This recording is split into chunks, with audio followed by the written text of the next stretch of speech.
नमस्कार, स्वागत है आप सभी का ज्ञान सम्मान के मंच पे। हम लोग यहाँ पे यूपी पीसीएस प्रीलिम्स 2023 के लिए टेस्ट सीरीज देख रहे थे और इस क्रम में सबसे पहले हम लोग यहाँ पे दृष्टि आई से टेस्ट देख रहे थे। दृष्टि, इसमें हम लोग टोटल जो है 11 टेस्ट कंप्लीट कर लिए हैं। अब कुछ ही टेस्ट इसमें शेष बचे हुए हैं जो अभी अपडेट नहीं हुए हैं। जैसे अपडेट होंगे मैं आपको करा दूंगा। यानी वो दृष्टि जो है टेस्ट सीरीज अभी ऑर्गेनाइज नहीं किया है। नंबर 2, इसके पैरेलल में हम लोग संस्कृति आई से यहाँ पे देख रहे थे। इसमें जो है टोटल हम लोग 5 टेस्ट यहाँ पे कंप्लीट कर लिए हैं। अभी इसका 1-2 टेस्ट और अवेलेबल है तो इसको भी हम लोग देख लेंगे। नेक्स्ट हम लोग तीसरा स्टार्ट किए थे ध्येय आईएएस। ध्येय आईएएस में हम लोग टोटल जो है 2 टेस्ट देखे थे। ये फुल लेंथ का टेस्ट था। और नेक्स्ट जो है आपका हम लोग आज देखने वाले हैं जीएस वर्ल्ड का। ये चारों जो है टेस्ट सीरीज के मामले में बात करें तो आपको वैरायटी ऑफ क्वेश्चन यहाँ पे देखने को मिलेगा। इसमें यदि कंपेयर करेंगे तो दृष्टि में थोड़ा क्वेश्चन का लेवल क्या होगा, इन तीनों के कंपेयर में सबसे जो है 1 नंबर पे इसको रखा जाएगा, यानी मॉडरेट टू टफ लेवल रखा गया है। संस्कृति में देखेंगे तो मॉडरेट टू टफ में आप बात करें तो थोड़ा सा कम है, बट ये भी ठीक ठाक है। और ध्येय और जीएस आपका वर्ल्ड, ये जो दोनों टेस्ट है ये आपको एग्जाम से जो है मैच करता हुआ है। बाकी दृष्टि और संस्कृति वाला भी एग्जाम से, ऐसा नहीं मैं बोल रहा हूँ कि मैच नहीं करता हूँ, लेकिन कुछ क्वेश्चन यहाँ पे टफ डाल गए हैं बिल्कुल, जो एग्जाम में जनरली देखने को मिलते नहीं हैं। बाकी यदि देखिए क्या होता है, हमेशा किसी को भी किसी एग्जाम के लिए या किसी भी फील्ड में कोई भी काम कर रहे हैं तो आपको वर्स्ट सिनारियो के लिए जो है प्रिपेयर रहना चाहिए। गलत से गलत क्या हो सकता है आपके साथ, बहुत क्वेश्चन हार्ड डिफिकल्टी लेवल पूछा जा सकता है, क्वेश्चन का लेवल बहुत ही ज़्यादा होगा।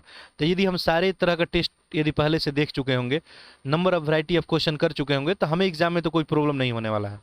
ठीक है, चलिए तो आज हम लोग देखेंगे इसका जीएस वर्ल्ड का टेस्ट नंबर 1। जो लोग भी टेस्ट नहीं देखे होंगे मैं लिंक यहाँ प्रोवाइड कर दूंगा, जाके आप देख सकते हैं। टोटल यहाँ पे 18 टेस्ट जो अभी तक हो गया, ये आपका टेस्ट नंबर 19वां है। ठीक है, तो मैं लिंक जो है प्रोवाइड कर दूंगा, आप चाहे तो प्ले लिस्ट में भी जाके आप सीक्वेंस में देख सकते हैं। इसके अलावा पीडीएफ का डिमांड था, बहुत सारे लोगों को पीडीएफ चाहिए विथ सॉल्यूशन, तो वो भी आपको अपलोड किया जा रहा है टेलीग्राम ग्रुप में। ठीक है, आपको जो है लिंक यहाँ पे नीचे मैं डिस्क्रिप्शन बॉक्स में दे दूंगा, आप ज्वाइन कर लेंगे। वहाँ पे जो है दृष्टि आईएएस का टोटल 7 टेस्ट का आपको अपलोड कर दिया गया है। ध्येय आईएएस का 2 जो है आपको अपलोड कर दिया गया है। जल्दी बचे हुए जो भी टेस्ट है आपको अपलोड कर दिया जाएगा। तो ये जो है आपके लिए क्यों जरूरी है, तो देखिए 2 बात।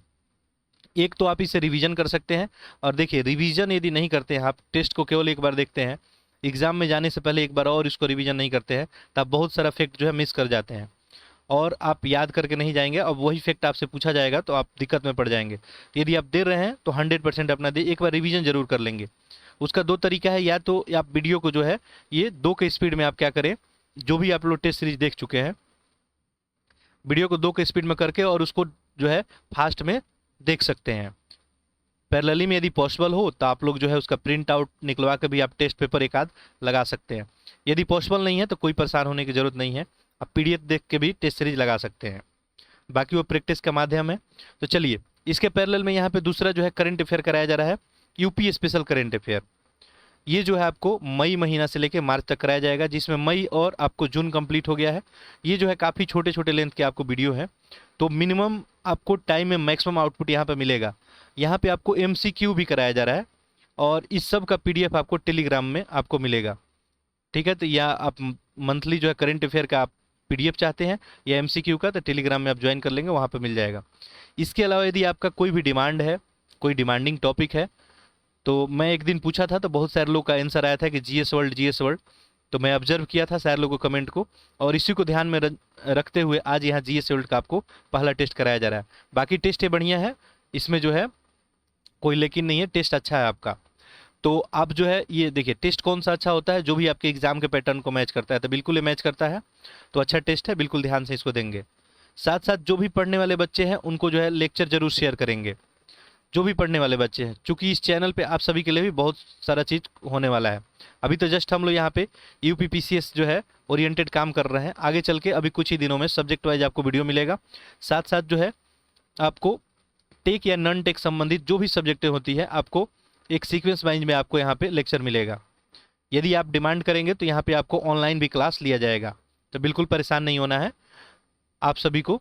आप धैर्य बना के इस चैनल पर रहें और वीडियो को जो है अधिक से अधिक लोगों में शेयर करें, जो भी पढ़ने वाले बच्चे हैं, और चैनल को सब्सक्राइब भी जरूर कर लें। चलिए, और आपका कोई भी कमेंट होगा तो आप जरूर लिखेंगे कमेंट बॉक्स में। या कोई टॉपिक का आप डिमांड रखते हैं तो आप उसको जरूर लिखेंगे। देखिए, तो ये हम लोग आज जीएस वर्ल्ड का देखेंगे। चलिए स्टार्ट करते हैं हम लोग। देखिए, जहां जरूरत होगा हम एक्सप्लेन कर देंगे, बाकी जो है हम लोग ऑलरेडी बहुत सारा क्वेश्चन एक्सप्लेन किए हुए हैं, तो बहुत सारे फैक्ट इसमें क्या होंगे, रिपीटेड होंगे। रिपीट होंगे तो कोई परेशान होने की जरूरत नहीं है। ये देखिए अंग्रेजी में आपको क्वेश्चन दिख रहा है, ठीक है, पूछ रहा है at the present the percentage of employment generation in the primary sector. ठीक है, ये अंग्रेजी वाला क्वेश्चन है, आप लोग देख लें। इसको पॉज कर लेंगे जो भी अंग्रेजी मीडियम के हैं, और इसको पॉज करके आंसर को जो है टिक आउट करने का प्रयास करेंगे, आंसर को टिक करेंगे। बाकी हम हिंदी में अभी डिस्कस करेंगे वहाँ पे, तो वहाँ पे आप मैच कर लेंगे। बाकी पीडीएफ आपको अवेलेबल हो जाएगा, तो उसके लिए कोई परेशानी होगी नहीं। चलिए देखिए, पहला क्वेश्चन क्या पूछ रहा है यहाँ पे, वर्तमान में प्राथमिक क्षेत्र में रोजगार सृजन का प्रतिशत कितना है। देखिए, हम लोग बात किए थे कि 3 सेक्टर ही है, एक प्राथमिक, एक द्वितीय और एक तृतीयक। प्राथमिक क्षेत्र में बात करें यदि, तो अभी जो है लगभग 58% लोग जो है इसमें संलग्न है। किसमें, यानी 58% लोग जो है इसी से इनको रोजगार मिल रहा है। ऑप्शन क्या हो जाएगा, डी। आगे देखें, गुटेनबर्ग असमर्थता किन्हें अलग करती है। ठीक है, दूसरा नंबर क्वेश्चन यही पूछा जा रहा है आपसे। तो यहाँ पे देखें, पहला है ऊपरी क्रस्ट और निचला क्रस्ट, निचला क्रस्ट और मेंटल, आंतरिक आंतरिक अंतरम और बाह्य अंतरम, और बाह्य अंतरम और मेंटल। इसका सही उत्तर हो जाएगा आपका बाह्य अंतरम और मेंटल। आगे देखिए, क्वेश्चन नंबर, पृथ्वी का औसत घनत्व, तो काफी आसान सा क्वेश्चन पूछा हुआ है। पृथ्वी का औसत घनत्व तो कितना होता है, ये क्वेश्चन ऑलरेडी एग्जाम में पूछा जा चुका है बहुत सारे एग्जाम में। सही उत्तर क्या हो जाएगा, 5.5। आगे देखें, सेंट एंड्रियास भ्रंश निम्न में से किसका द्योतक है। तो इसका सही आंसर हो जाएगा आपका ऑप्शन डी, प्लेट का संरक्षी किनारा। आगे देखें, कथन और निष्कर्ष दिया है, पहला देखेंगे। पहला आपको, भारत में उच्च गहनता की भूकंपीय मेखला हिमालय क्षेत्र में स्थित है। हिमालय क्षेत्र में अनुदैर्ध्य उत्क्रम की मेखलाएं हैं। अब देखिए, इसके ऊपर भी हम लोग क्वेश्चन लगाए हुए हैं, ये एग्जैक्ट क्वेश्चन नहीं है, क्वेश्चन दूसरा था। भारत को देखेंगे तो भूकंप जो है 5 क्षेत्र में भारत को बांटा गया है, और उनके तीव्रता के आधार पर ये बांटा जाता है। तो उच्च गहनता की बात कर रहा है, भूकंपीय मेखला हिमालय क्षेत्र में स्थित है, बात सही है, वहाँ पे उच्च गहनता वाली देखने को मिलती है। हिमालय क्षेत्र में अनुदैर्ध्य उत्क्रम की मेखलाएं भी है, ये भी बात सही है। लेकिन ये कथन जो है इसका एक कारण नहीं है, इससे इसका कोई लिंक नहीं है। तो यहाँ पे देखिए, ए आर तो दोनों सही हो जाएगा आपका, बट आर ए का सही व्याख्या नहीं करता है। आगे चलिए अगला क्वेश्चन देखते हैं। कमेंट बॉक्स में आप लोग लिखेंगे यदि आप लोग इंटरेस्टेड होंगे, अगर मैक्सिमम लोग इंटरेस्टेड होंगे, चूंकि एक टेस्ट सीरीज ही करने में आपका 2-2.5 घंटा लग जाता होगा, तो यदि आप इंटरेस्टेड होंगे तो आप लोग लिखेंगे। यदि मैक्सिमम लोग कमेंट में लिखते हैं तो मैं आपको डेली जो है 2 टेस्ट आपको प्रोवाइड करने का कोशिश करूंगा। या आप चाहते हैं सेक्शनल वाइज टेस्ट, तो आप कमेंट बॉक्स में जरूर लिखेंगे। देखिए, स्टैकेल यहाँ पे टाइट के एक स्थलाकृति है, कैसी स्थलाकृति है ये पूछा गया है। देखिए, तो हिमानी भूदृश्य है, ये नदी भूदृश्य है, वायुड है, या कास्ट है। तो ये स्टैकेलाइट जो है क्या है, कास्ट भूदृश्य है, तो ऑप्शन क्या हो जाएगा, डी। नेक्स्ट है वायुमंडल गैस में, देखिए वायुमंडलीय गैस से क्वेश्चन ऑलरेडी हम लोग कर लिए हैं, तो आप लोग इसका सही उत्तर करेंगे। वायुमंडल के गैस में प्रतिशत के बढ़ते क्रम में लगाना है आपको, कौन सा सही है। ठीक है, ऐसे आपको पता है कि सबसे अधिक जो है नाइट्रोजन गैस है वायुमंडल में, ठीक है, लगभग 78%। फिर ऑक्सीजन है, ठीक है, इसके बाद आपको आर्गन आ जाएगा, आर्गन के बाद कार्बन डाइऑक्साइड आ जाएगा, कार्बन डाइऑक्साइड के बाद आपका हीलियम आ जाएगा, और सबसे नीचे आपको जेनन आ जाएगा। ऑप्शन आपका बी हो जाएगा। देखिए, आर्गन यदि बात करेंगे तो आर्गन लगभग 0.9% के करीब होता है, और ये 0.03% के करीब कार्बन डाइऑक्साइड, हीलियम इससे थोड़ा कम, और हीलियम थोड़ा नहीं बहुत कम है, 0.0005 के करीब होता है, और जेनॉन आपको 0.0001 के करीब होता है। यहाँ पे सही ऑप्शन क्या हो जाएगा, बी। चलिए आगे देखते हैं, क्वेश्चन नंबर 8। ग्रीन हाउस प्रभाव का प्रथम बार विवरण दिया गया। देखिए, ग्रीन हाउस इफेक्ट के बारे में प्रथम बार किसके द्वारा बताया गया पूछा जा रहा है, फैक्चुअल क्वेश्चन है। सही उत्तर इसका क्या हो जाएगा, देखिए ऑप्शन सी, जोसेफ फोरियर द्वारा, इन्हीं के द्वारा बताया गया था सबसे पहले ग्रीन हाउस के बारे में। आगे देखिए क्वेश्चन नंबर 9, निम्नलिखित में से कौन वायुमंडल की परतों का, चलिए इसको थोड़ा जूम इन कर लेते हैं, क्वेश्चन विजुअल आपको नहीं हो पा रहा होगा, ये अभी भी विजुअल नहीं हो पा रहा होगा, ठीक है, अब दिख रहा होगा। चलिए बाकी, हाँ दिख रहा होगा, देखिए निम्नलिखित में से कौन वायुमंडल की परतों का सही अनुक्रम है? वायुमंडल, ठीक है, ये भी हम लोग क्वेश्चन डिस्कस किए हैं। तो यहाँ पे देखिए वायुमंडल में आपसे पूछ रहा है कि परतों का अनुक्रम सही लगाना है। तो यहाँ पे देखेंगे आप, तो यहाँ पे परिवर्तन मंडल, समताप, मध्य मंडल और आपको ताप मंडल, यही हो जाएगा सही क्रम इसका। ये ऊंचाई के आधार पर हम लोग देखते हैं, ठीक है। जैसे जैसे अब परिवर्तन मंडल को हम लोग क्षोभ मंडल के नाम से भी जानते हैं। तो हम लोग जब क्वेश्चन किए थे तो वहाँ क्षोभ मंडल ऑप्शन में था, यहाँ पे क्या है, परिवर्तन मंडल। तो आप अंग्रेजी के क्वेश्चन को देख लेंगे तो आपका क्लियर हो जाएगा, ठीक है। तो क्षोभ मंडल सबसे नीचे था, 7 से लगभग जो है 10 किलोमीटर के करीब में था, एक्सप्लेन किए थे हम, ठीक है। तो इसके बाद जो है आपका समताप मंडल था, ठीक है। तो क्षोभ के बाद जो आपका समताप मंडल हो गया, उसके बाद आपका मध्य मंडल और बाद में आपका ताप मंडल हो गया। तो इस तरह से सही ऑप्शन क्या हो जाएगा, 9 का सी। आगे देखें, प्रकाश संश्लेषण बहु प्रक्रिया है जिसके द्वारा क्या होता है, ठीक है। देखें क्वेश्चन नंबर 10 देखेंगे, तो प्रकाश संश्लेषण में जनरली देखिए होता क्या है, विकिरण ऊर्जा रासायनिक ऊर्जा में परिवर्तन होता है, बिल्कुल सही है। देखिए सूर्य से जो है हमारे पास जो भी ऊर्जा आता है प्रकाश ऊर्जा के रूप में, तो विकिरण माध्यम से ही आता है और ये रासायनिक ऊर्जा में परिवर्तन हो जाता है। तो ऑप्शन यही सही हो जाएगा। आगे देखिए क्वेश्चन नंबर 11, डोल्ड्रम किस दाब पट्टी में पाया जाता है? ये ज्योग्राफी का सारा क्वेश्चन इनिशियल में रखा गया है, बाकी ये फुल लेंथ का ही टेस्ट है। डोल्ड्रम जो है पूछ रहा है किस पट्टी में, तो ये विषुवतीय निम्न दाब में पाया जाता है। ऑप्शन ए सही हो जाएगा। निम्न में से कौन सा कथन सत्य है?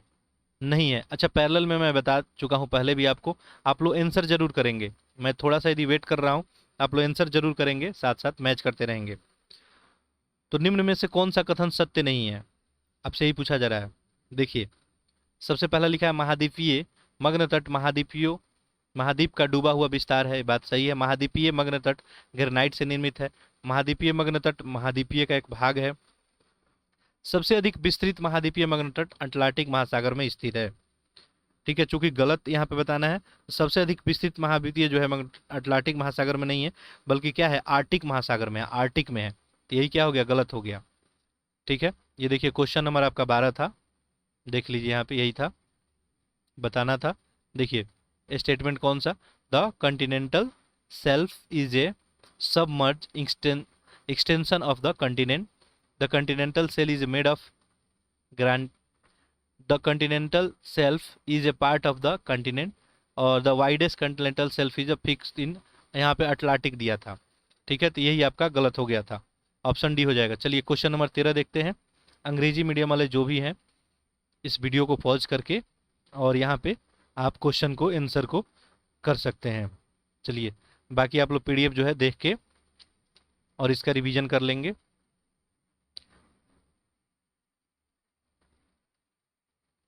चलिए नेक्स्ट क्वेश्चन है अपना, देखिए यहाँ पे क्वेश्चन नंबर 13, ध्यान देंगे।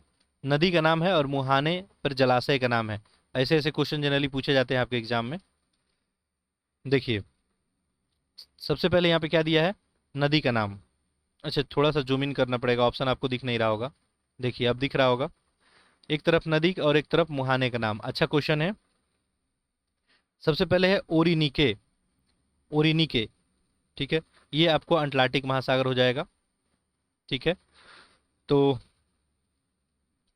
नाइजर दिया है दूसरा, नाइजर जो है आपका गिनी की खाड़ी हो जाएगा, तो बी का तो एक हो गया।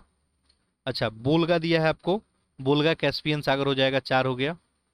और आमूर दिया है, ये प्रशांत महासागर हो जाएगा, 2 हो जाएगा, ठीक है। बाकी देखिए, अच्छा कौन मैं नहीं लिखा यहाँ पे, ये उर्निके, ये अंध महासागर, ठीक है। तो यहाँ पे 3 हो जाएगा ये, ठीक है। तो यहाँ पे जो है आपका सही आंसर क्या हो जाएगा, देखें इस क्वेश्चन को एक्चुअली देख लेते हैं थोड़ा सा। कभी कभी जो है क्वेश्चन में भी मिस्टेक होता है, तो आप लोग ऑटो करेक्ट कर लेंगे, क्वेश्चन भी कभी कभी मिस्टेक दे दिया जाता है। अटलांटिक ओशियन, ठीक है, तो अटलांटिक ओशियन दिया है आपको। चलिए तो यहाँ पे देखिए, तो यहाँ पे चलिए आपका सही ऑप्शन हो जाएगा अटलांटिक ओशियन ही होगा। तो यहाँ पे 3 1 4 2 ऑप्शन देखें, 3 1 4 2 ऑप्शन सी हो जाएगा। आगे देखें, अटलांटिक ओशियन अंध महासागर ही इसको बोला जाता है जनरली। आगे देखें, कथन है और कारण है। ठीक है, देखेंगे। पहला देखिए स्टेटमेंट, ग्रामीण नगरीय स्थानांतरण भारत के जननांकीय विकास से सबसे महत्वपूर्ण विशेषता है। गांवों से स्थानांतरण का मुख्य कारण गरीबी है। ठीक है, बताना है कौन सा आंसर सही है।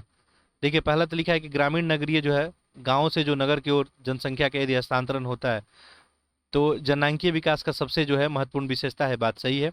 गांवों से हस्तांतरण का मुख्य कारण गरीबी है, तो ये बात जो भी सही है, लेकिन इसके जो है इसका व्याख्या ये नहीं कर रहा है। तो ए आर दोनों सही हो जाएगा, लेकिन आर ए का सही व्याख्या नहीं करता, ऑप्शन बी हो जाएगा। आगे देखें, फिर यहाँ पे शैल समूह है और शैल तंत्र है। ठीक है, बताना है इसमें कौन सा आपका सही उत्तर होगा। देखिए, आर्कियन ये आपका हो जाएगा धारवाड़ में, तो 3 हो गया। ये पुराण आपका ये विंध्यायन में आ जाएगा, 4 हो गया। द्रविड़ियन जो है आपको ये आर्डोविशियन में आ जाएगा, 1 हो जाएगा। और लास्ट आपका आर्यन ये गोंडवाना में आ जाएगा। ठीक है, तो इस शैल तंत्र में ये समूह पाए जाते हैं। 3 4 1 2 ऑप्शन देखें, ऑप्शन ए ही सही उत्तर इसका हो गया। आगे देखें, भारत में जनजाति के वितरण का निम्न में से कौन सा क्रम पूरब से पश्चिम की ओर है। ठीक है, अब देखिए पूरब से पश्चिम की ओर पूछा जा रहा है। ये आपका मान लीजिए ईस्ट हो गया, ये वेस्ट हो गया। ठीक है, तो ये पूरब हो गया और ये आपका पश्चिम हो गया। यानी इधर से इधर आप बढ़ेंगे तो पूछ रहा है कि पूरब से पश्चिम की ओर बताना है वितरण के संबंध में। देखिए, तो आप यदि इंडियन मैप आप देखेंगे तो ये यहाँ पे जो है 7 सिस्टर वाला आ जाएगा आपका हिस्सा, और ये आपका पूरब हो जाएगा। इधर से इधर आप बढ़ेंगे तो सबसे पहले जो आप ध्यान देंगे तो नागा आ जाएंगे यहाँ पे, फिर संथाल, फिर गोंड और फिर भील। ठीक है, पूरब से पश्चिम आने का यही क्रम हो जाएगा। तो ऑप्शन क्या हो जाएगा यहाँ पे आपका, ऑप्शन बी हो जाएगा। ऐसे तो नागा कहाँ पाए जाते हैं, नागालैंड में। संथाल जो है झारखंड में। और गोंड जो है आपको छत्तीसगढ़ मध्य प्रदेश दोनों में पाए जाते हैं। और भील आपको मध्य प्रदेश राजस्थान में। ठीक है, तो इस क्रम में देखेंगे तो सबसे पहले यहाँ पे आपका नागालैंड, फिर आपका झारखंड, झारखंड के बाद यहाँ छत्तीसगढ़, और फिर आपका राजस्थान और जो है मध्य प्रदेश। तो ये एक मैपिंग टाइप का क्वेश्चन था। चलिए, तो इसका सही आंसर क्या हो जाएगा, बी। चलिए क्वेश्चन नंबर 17 की ओर बढ़ते हैं। देखिए, निम्न में से कौन सा सही सुमेलित नहीं है, गलत बताना है यहाँ पे। ठीक है, देखिए पहला दिया है पे विशाखापट्टनम जहाज निर्माण के लिए प्रसिद्ध है, ये बात सही है। पिंजौर मशीन का औजार, भद्रावती लौह इस्पात उद्योग, टीटागढ़ रेलवे उपकरण। टीटागढ़ जो है पश्चिम बंगाल में है और ये रेलवे के लिए नहीं है, कागज के लिए है। तो ये क्या हो गया, गलत हो गया। तो सही उत्तर आपका ऑप्शन डी हो गया। नेक्स्ट देखिए, एक तरफ आपका कथन और कारण दिया है। फिर भारत की प्रजननता संक्रमण तीव्र रहा है, भारत का साक्षरता दर संक्रमण धीमा रहा है, बताना है कौन सा सही है। देखिए, पहला लिखा है कि भारत का प्रजननता संक्रमण तीव्र रहा है, तो ये तो डाउन होते जा रहा है, आपको पता ही है। ठीक है, देखिए क्वेश्चन नंबर 18 देख सकते हैं। यहाँ पे आप लोग पूछा जा रहा है आपको, fertility transition has been rapid in India, literacy transition has been slow in India. तो पहला जो ऑप्शन दिया है कि प्रजननता संक्रमण बहुत तीव्र रहा है, तो ये तो डाउन होते जा रहा है, आप सभी को पता ही है। हम लोग इसके ऊपर बात भी किए थे, ये क्वेश्चन हम लोग डिस्कशन भी किए थे, भारत का कितना है और उत्तर प्रदेश का कितना है। तो पहला स्टेटमेंट ही आपका क्या हो गया, गलत हो गया। दूसरा देखें, भारत का साक्षरता संक्रमण धीमा रहा है, ये बात सही है, साक्षरता यहाँ पे जो है धीमा ही रहा है। तो ये आपको गलत हो गया, आर सही है, यानी ऑप्शन क्या हो जाएगा, डी। आगे देखें, भारत शासन अधिनियम 1919 के संदर्भ में बताना है। ठीक है, भारत शासन अधिनियम 1919। तो यहाँ पे देखें, पहला दिया है आपको, इस समय वायसराय जो है मॉन्टेग्यू थे। इस अधिनियम के तहत लंदन में भारत के उच्चायुक्त के कार्यकाल का सृजन किया गया था। तो पहला स्टेटमेंट जो है यहाँ पे मॉन्टेग्यू जो है भारत के सचिव थे। ठीक है, और चेम्सफोर्ड जो है वायसराय थे। तो यहाँ पे क्या पूछा जा रहा है कि कौन सा कथन सही है। इस समय वायसराय मॉन्टेग्यू को दिया है। अच्छा, कौन सा कथन सही नहीं है बताना है। देखिए यहाँ पे गलत कथन आपको बताना है इसमें। ठीक है, क्वेश्चन इसीलिए पूरा पढ़ ही लेना चाहिए, मेरे को लगा कि यहाँ पे आपको सही बताना है, तो यहाँ पे गलत बताना है। तो पहला तो वायसराय जो है मॉन्टेग्यू थे। वायसराय कौन थे, ये तो मैं बताया कि चेम्सफोर्ड थे। ठीक है, इसीलिए मॉन्टेग्यू चेम्सफोर्ड सुधार के नाम से भी इसको जानते हैं। तो ये तो गलत हो गया। इस अधिनियम के तहत लंदन में भारत के उच्चायुक्त के कार्यकाल का सृजन किया गया, तो ये बात सही है, लेकिन पहला यहाँ पे गलत हो गया। तो ऑप्शन क्या हो जाएगा, एक, केवल एक गलत हो जाएगा। ठीक है, याद रखेंगे। मॉन्टेग्यू क्या थे, भारत के सचिव थे, और चेम्सफोर्ड क्या थे, भारत के वायसराय थे। आगे देखें, सूची 1 को सूची 2 से सुमेलित करना है। देखिए अब ये भी क्वेश्चन तो हम लोग कर लिए हैं, रिपीटेड क्वेश्चन है। और मैं बताया था स्मार्ट अप्रोच इसका क्या है। देखिए बुलंद राय मेहता जो समिति थी वो त्रिस्तरीय के पक्ष में थी, तो 1 तो 2 हो गया। अब ऑप्शन देखे ना, 1 का 2 यहाँ पे आपको दिख गया। अब आगे बढ़ने की जरूरत नहीं, ऑप्शन सी टिक करके आप आगे निकल सकते थे। ठीक है, बाकी हम लोग देख लेते हैं। अशोक मेहता जो है द्विस्तरीय थी, तो 2 का 1 हो जाएगा। एमएल सिघवी समिति, ठीक है, या स्थानीय स्वशासन पद्धति के लिए, तो ये 4 हो गया। और जीवी के राव समिति, ये प्रतिनिधित्व के तरीके के लिए सुधार में बात की थी, तो 2 1 4 3 देखे ऑप्शन हो जाएगा। बाकी यदि आपका एग्जाम में क्वेश्चन आता है तो आप ये अप्रोच को अपना सकते हैं, जरूर नहीं है सारा मैच कराना। देखिए अंग्रेजी का क्वेश्चन हुआ तो आप लोग पॉज करके चाहे तो अटेम्प्ट कर सकते हैं, बाकी आप लोग समझ ही सकते हैं। कंसेप्ट जो है क्लियरिटी होना चाहिए, बाकी लैंग्वेज का उतना फर्क नहीं पड़ता है। कहीं कहीं लैंग्वेज में प्रॉब्लम आता है, कोई कोई टेक्निकल वर्ड आ जाता है तो वो एडजस्ट हो ही जाता है। बाकी आपके पैरेलल में दोनों पेपर रहता है, आप देख लेंगे। चलिए, पहला है सभी व्यक्ति पूर्णतः और समान रूप से मानव है, यह सिद्धांत जाना जाता है। ठीक है, तो ये सार्वभौमिकता का सिद्धांत के नाम से जाना जाता है। आगे देखें, निम्नलिखित में से किस वाद में उच्चतम न्यायालय ने धारणा प्रस्तुत की कि उद्देश्य का संविधान का भाग है। अब ये भी क्वेश्चन हम लोग डिस्कस किए हैं। मैं आपको इनिशियल में ही बता दिया था कि जैसे जैसे आपका टेस्ट होते जाएगा बहुत सारे क्वेश्चन रिपीट करेंगे। तो उच्चतम न्यायालय की धारणा प्रस्तुत की कि उद्देश्य का, देखिए उद्देश्य का को पहले संविधान का भाग नहीं माना जाता था, लेकिन कब ये माना जाने लगा यही पूछा जा रहा है। तो ये था आपको बोमई बनाम यूनियन ऑफ इंडिया, यहाँ पे इस केस में माना जाने लगा। आगे देखिए, एक तरफ राजनीतिक दल है, एक तरफ इनका गठन का वर्ष है, तो बिल्कुल ही फैक्चुअल सा क्वेश्चन है ये। ठीक है, पहला देखिए यहाँ पे सीपीआई है। सीपीआई जो काफी पुरानी पार्टी है, 1920 में बनी थी, 1 का 2 हो जाएगा। ठीक है, क्लियर है। चलिए नेक्स्ट जो है आपका सीपीएम है, ये सीपीएम है। सीपीएम 1964 में बना है, 3 हो जाएगा। AIADMK, ये अभी भी पार्टी रन कर रही है, ये 1972 में बनी है, 1 हो जाएगा। तेलुगु देशम, तेलुगु देशम 1982 में, तो यहाँ पे देखे 2 3 1 4 ऑप्शन, देखे 2 3 1 4 ऑप्शन यही सही हो जाएगा। आगे क्वेश्चन देखेंगे, निम्नलिखित कथनों पर विचार कीजिए। भारत के संविधान के संदर्भ में राज्य के नीति निर्देशक तत्वों के संबंध में बताना है। पहला देखिए, विधायिका के कृत्यों पर निर्बंधन करते हैं, कार्यपालिका कृत्यों पर निर्बंधन करते हैं। तो यहाँ पे देखिए क्या पूछा है आपको, नीति निर्देशक। हम लोग बात किए थे कि नीति निर्देशक तत्व जो कहाँ है, तो ये भाग 4 में था। ये क्वेश्चन पूछा हुआ था आपको कि कौन से भाग में रखा गया, यही क्वेश्चन हम लोग किए थे। और इसमें देखेंगे तो नीति निर्देशक तत्व में यदि बात करेंगे हम लोग, यहाँ पे क्या पूछा है कि विधायिका कृत्यों पर निर्बंधन करता है। देखिए क्वेश्चन नंबर 24 है ये, देखें, restrict the function of the legislature, restrict the function of executive। ठीक है, क्लियर हो गया होगा क्वेश्चन।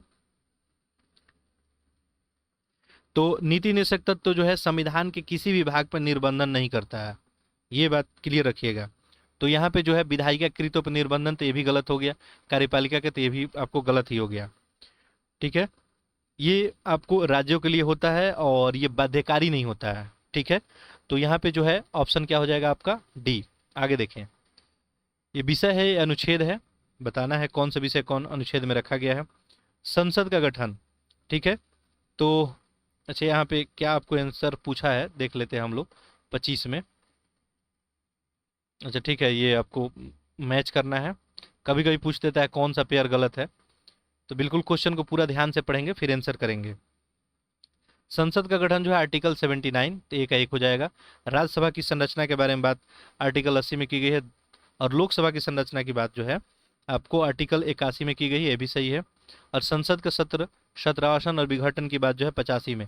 तो 1 2 3 4 ऑप्शन देखें, 1 2 3 4, क्वेश्चन नंबर 25, यहाँ पे आंसर हो जाएगा आपका ए, 1 2 3 4। सिविल सेवकों को प्राप्त संवैधानिक संरक्षण निम्नलिखित में से किस अनुच्छेद द्वारा सुनिश्चित किया गया है। सिविल सेवकों की बात की जा रही है। ठीक है, तो ये जो है अनुच्छेद आपको 311, इसमें सिविल सेवकों के पद के संबंधित संवैधानिक जो है सुरक्षा का उपबंध किया गया है, तो ये सही हो जाएगा। यहाँ पे 3 सदस्य जो है संघ और राज्य सेवा वाले व्यक्तियों के पदावधि की बात करता है। 317 जो है लोक सेवा आयोग के किसी भी सदस्य को हटाने और निलंबन के लिए बात करता है। आगे देखें, राज्यपाल की स्वविवेक संबंधी शक्तियां के संबंध में किन अनुच्छेद में जो है दिया गया है। ठीक है, तो यहाँ पे देखिए अनुच्छेद 163(1), अनुच्छेद 239(2), अनुच्छेद 356, अनुच्छेद 371। तो स्वविवेक की यहाँ पे बात हो रही है, आपको किसकी बात हो रही है? स्वविवेक। अच्छा, एक दो दिया है, दो नीचे ऑप्शन देखेंगे, स्वविवेक की शक्ति है। तो पहला यहाँ पे है कि 163(a). 163(a) में क्या है?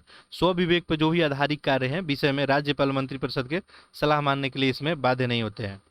ठीक है, राज्यपाल जो है मंत्रिपरिषद की सलाह मानने पर बाध्य नहीं होते हैं। तो इनकी शक्तियाँ हो गई।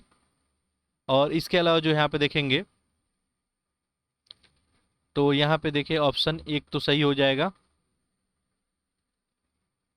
यहाँ पे अनुच्छेद 239(2), अनुच्छेद 356 और अनुच्छेद 371, ये सारा हो जाएगा आपका आंसर। आंसर आपका क्या हो जाएगा? डी हो जाएगा।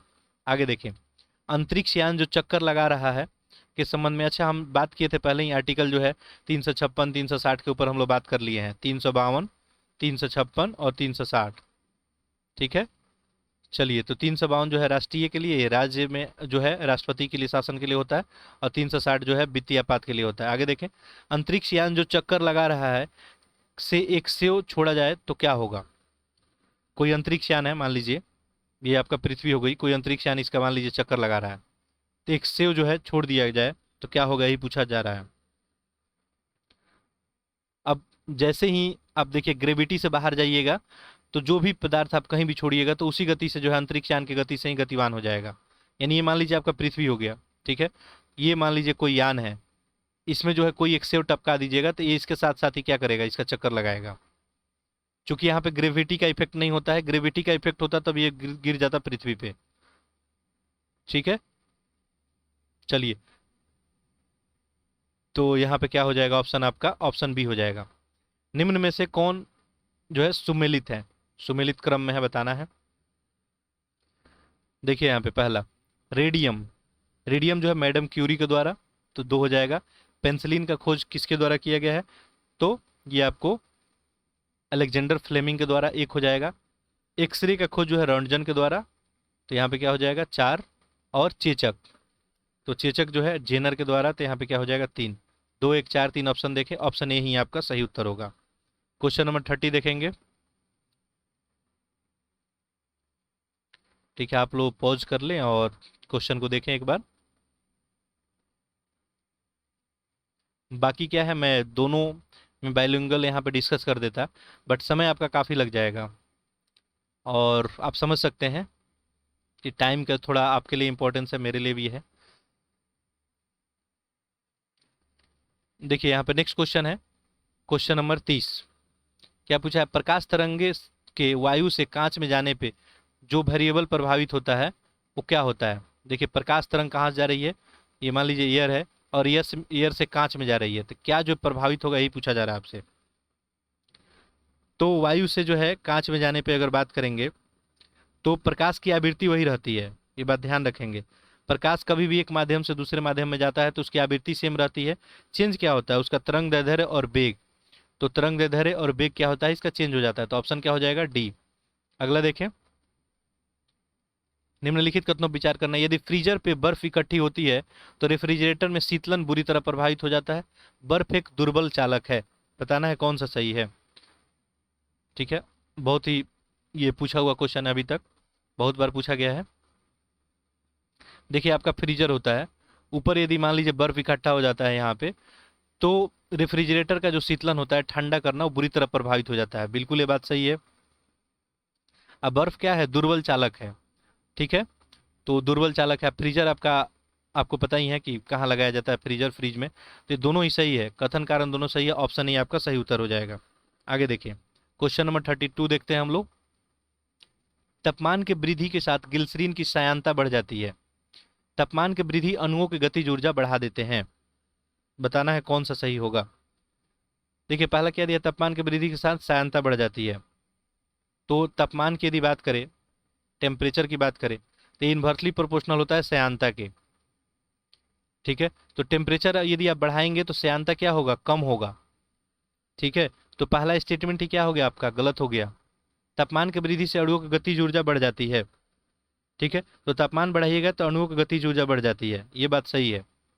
ठीक है, जैसे आपके पास सिंपल समझ ले, आपके पास पैसा आ जाएगा तो आप क्या करेंगे, मंथली जो है घर से कहीं कोई बाहर पड़ रहा है, कहीं आपके पास एक बाइक, कहीं ज़्यादा पैसा आ जाए तो आप क्या करते हैं, मॉल जाएं, कहीं पिक्चर देखने जाए, कपड़े खरीदने जाए, तो आप क्या हो जाते हैं, गतिमान हो जाते हैं।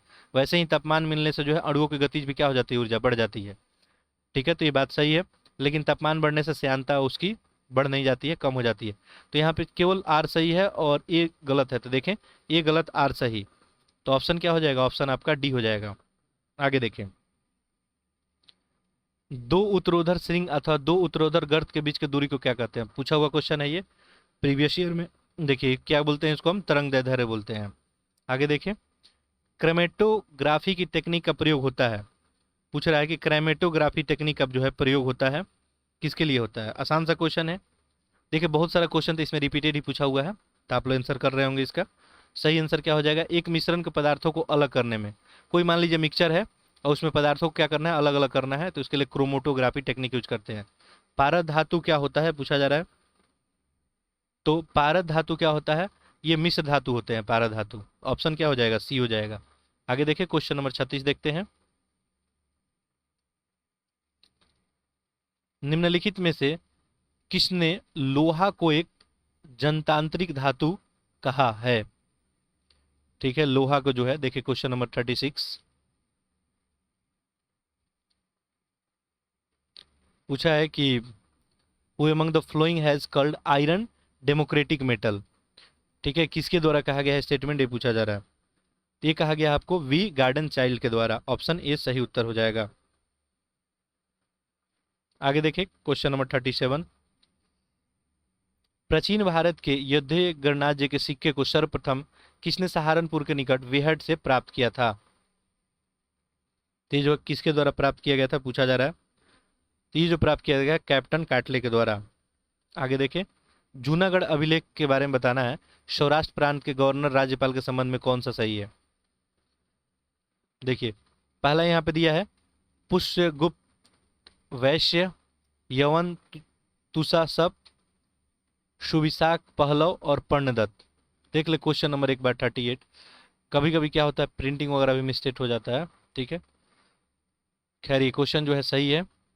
ठीक है, चलिए, तो क्या पूछा था, जूनागढ़ अभिलेख में उल्लेखित सौराष्ट्र प्रांत के गवर्नर के बारे में बताना है कौन सही है। तो देखिए इसमें जूनागढ़ के अभिलेख में देखेंगे तो सुदर्शन झील की बात किया गया था इसमें। तो ये पुष्यगुप्त, वैश्य, यवन, तुषाप और ये सुविशाख, पहलव और पर्णदत्त, ये सारे लोग इससे रिलेटेड हैं। तो ऑप्शन क्या हो जाएगा यहाँ पे, देखिए सारा ही हो जाएगा ऑप्शन डी। आगे देखिए क्वेश्चन नंबर 39, गुप्त युगीन अभिलेखों में निम्नलिखित में से किस शासक के लिए सर्व जो है जो छेक्टा यानी सभी राजाओं का उन्मूलन करने वाला का उपाधि प्राप्त हुआ है। गुप्त युगीन में बताना है, यानी सभी राजाओं पे उन्मूलन करने वाला, सभी राजाओं को जीतने वाला जो है किसको कहा गया था। आसान सा क्वेश्चन है, ये बोला गया था समुद्रगुप्त को। और समुद्रगुप्त को भारत का नेपोलियन भी बोला गया था। इनका सीमा जो है समुद्र से समुद्र तक फैला हुआ था। आगे देखें, जीवाणुजन्य रोग के संबंधित में बताना है। अब बताना है कि जीवाणुजन्य जो है रोग कौन सा है। ठीक है, आसान सा क्वेश्चन है, करेंगे। देखिए इसमें जो है एड्स आपको पता है जीवाणु नहीं है, तो विषाणु वायरस से होता है। ठीक है, इसके बाद इसमें देखेंगे दूसरा डिप्थीरिया, तो ये जीवाणु से होता है। निमोनिया ये भी, और कुष्ठ रोग, तो ये 2 3 4 जो है ये जीवाणु से होता है। डिप्थीरिया हो गया, निमोनिया हो गया, कुष्ठ रोग। तो यहाँ पे 2 3 4 ऑप्शन में देखें, ऑप्शन सी आपका सही उत्तर हो जाएगा। क्वेश्चन नंबर 41 देखेंगे,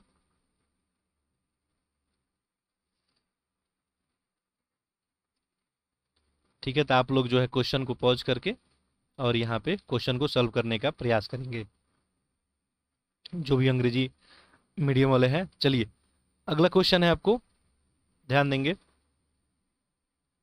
क्वेश्चन नंबर 48, सॉरी 41 है, मेटास्टेटिक कैंसर रोग किस स्टेज से संबंधित है। मेटास्टेटिक जो है किस स्टेज को बोलते हैं, ये पूछा जा रहा है। तो देखिए ये जो है तीसरा स्टेज होता है, ये जो है आपका तीसरा स्टेज होता है।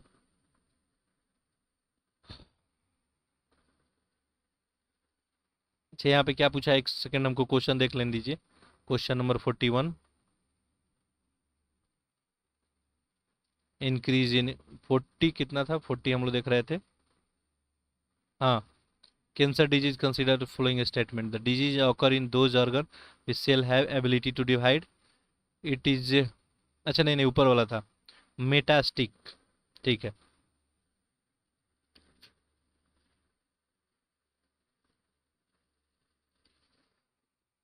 तो यहाँ पे क्या पूछा है, किस स्टेज से संबंधित है, यही पूछा हुआ था आपका।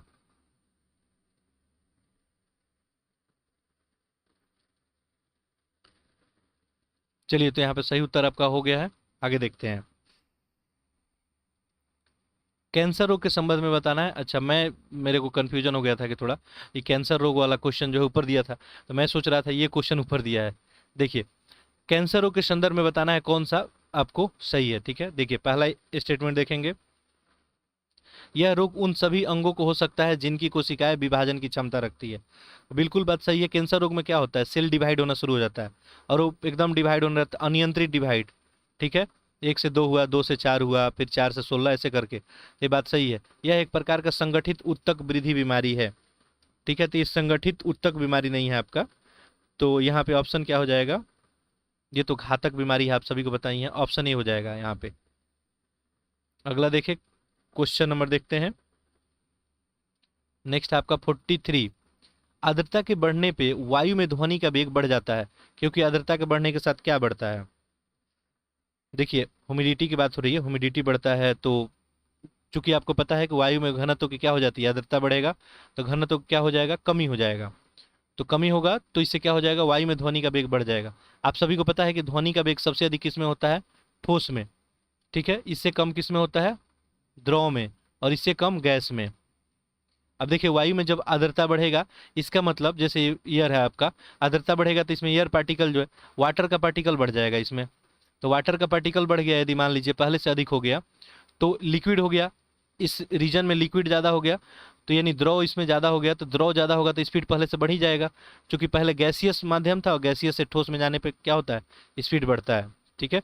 तो सही उत्तर यहाँ पे आपका क्लियर हो गया होगा, आप सारे लोगों को समझ में आ गया होगा। आंसर क्या हो जाएगा, बी, वायु में घनत्व की कमी आ जाती है। निम्नलिखित कथनों पर विचार करना है। पहला देखें, यांत्रिक तरंगे जिसके संचरण के लिए माध्यम की आवश्यकता नहीं होती है। पहला स्टेटमेंट क्या दिया है कि यांत्रिक के लिए माध्यम की आवश्यकता नहीं होती है। अभी गलत हो गया, यांत्रिक तरंग जो भी है इनके लिए तो माध्यम चाहिए, मीडियम चाहिए। इसके द्वारा केवल ऊर्जा तथा संवेग का संचरण होता है, द्रव्य का नहीं होता है। जल की तरंगे, ध्वनि की तरंगे, स्प्रिंग की तरंगे इत्यादि यांत्रिक तरंगे का उदाहरण है। देखिए, पहला स्टेटमेंट तो गलत हो गया, क्लियर है। यांत्रिक तरंग के लिए जो आपको माध्यम चाहिए, इसके द्वारा केवल ऊर्जा संवेग का संचरण होता है, ये बात सही है। जल की तरंगे हो गई, चाहे ध्वनि की तरंगे, स्प्रिंग, ये सब क्या है, यांत्रिक का ही उदाहरण है। तो 2 और 3 यहाँ पे सही है आपका, तो ऑप्शन क्या हो जाएगा, ऑप्शन बी हो जाएगा। बाकी देखिए, अगर कहीं एक आध क्वेश्चन मिस्टेक अगर हो जाता है तो आप ऑटो करेक्ट कर लेंगे।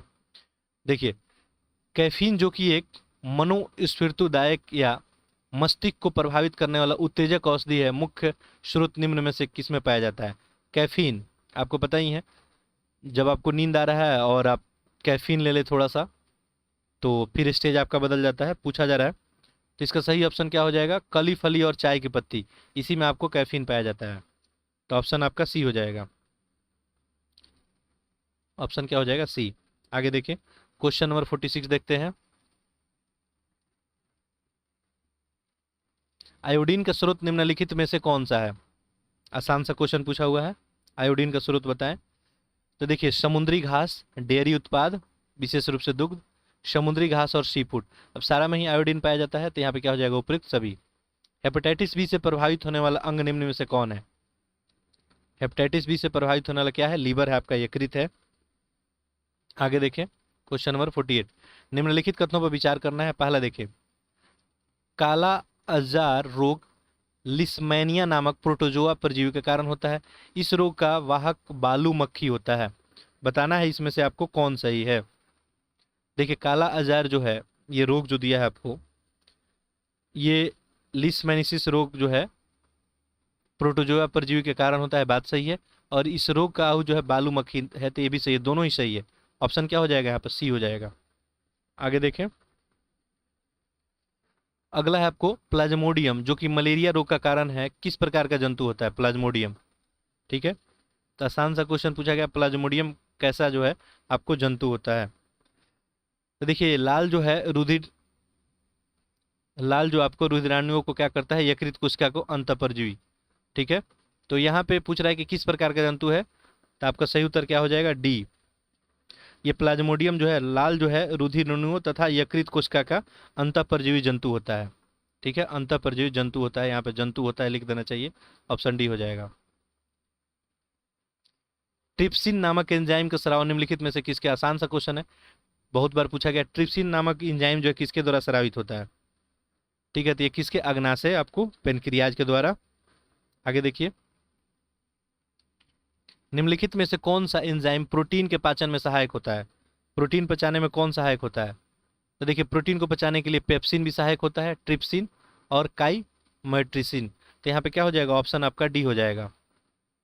आगे देखिए क्वेश्चन नंबर 52। यहाँ पे जो है आपको, ये आप पॉज करके और क्वेश्चन को देख सकते हैं।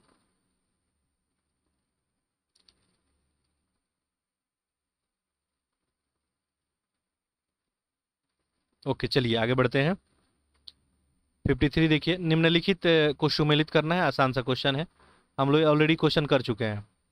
ठीक है, देखिए क्या पूछा है, पहला देखें, मौलिक अधिकार देखिए कहाँ से लिया गया था।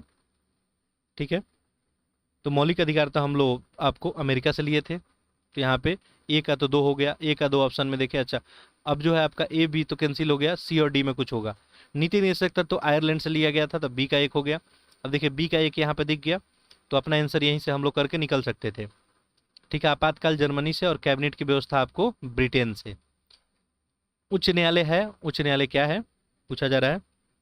देखिए देश की अपील का सर्वोच्च न्यायालय क्या है, उच्च न्यायालय है, यहाँ पे उच्चतम नहीं है, उच्च है, यानी हाई कोर्ट के बारे में पूछा जा रहा है। ठीक है, तो देश का जो है इस सर्वोच्च न्यायालय तो नहीं है, देश में एकल समेकित न्यायालय न्यायिक तंत्र का एक भाग है, तो ये बात क्या हो जाएगा, सही हो जाएगा। ठीक है, एकमात्र सक्षम न्यायालय जो राष्ट्रपति के उपराष्ट्रपति के चुनाव संबंधित विवादों की सुनवाई करता है, तो ये तो करता नहीं है उच्च न्यायालय, तो ऑप्शन यहाँ पे आपका क्या हो जाएगा, ऑप्शन बी हो जाएगा, एकल समेकित न्यायिक तंत्र का भाग है। ठीक है, कभी कभी उच्च न्यायालय को मैं पहले भी डिस्कशन कर चुका हूँ, उच्च न्यायालय को जो है सुप्रीम कोर्ट कुछ कुछ लोग समझ पाते हैं, तो आप अंग्रेजी के क्वेश्चन को देख लेंगे। आगे देखिए, राज्य में दिए जाने वाले विशेष अनुदानों के निर्धारण किसके द्वारा किया जाता है। तो राज्य में जो भी राज्य को विशेष अनुदान दिया जाता है, निर्धारित आखिर कौन करता है, यही पूछा जा रहा है आपको। तो ये जो है राष्ट्रपति, यहाँ पे आपका सही उत्तर हो जाएगा, उन्हीं की सहमति से दिया जाता है। आगे देखिए, संविधान द्वारा मान्यता प्राप्त भाषाएं अनुसूची 8 में सूचीबद्ध है, इसके अंतर्गत मैथिली और बोडो भाषाएं शामिल की गई थी। क्वेश्चन ऑलरेडी डिस्कस्ड है आपका, तो बहुत सारे क्वेश्चन आज जो है ऑलरेडी हम लोग डिस्कस किए हैं। देखिए 8वीं अनुसूची में टोटल 22 भाषा आप सभी को पता है, यहाँ मैथिली और बोडो जो है कब जोड़ा गया था ये पूछा जा रहा है।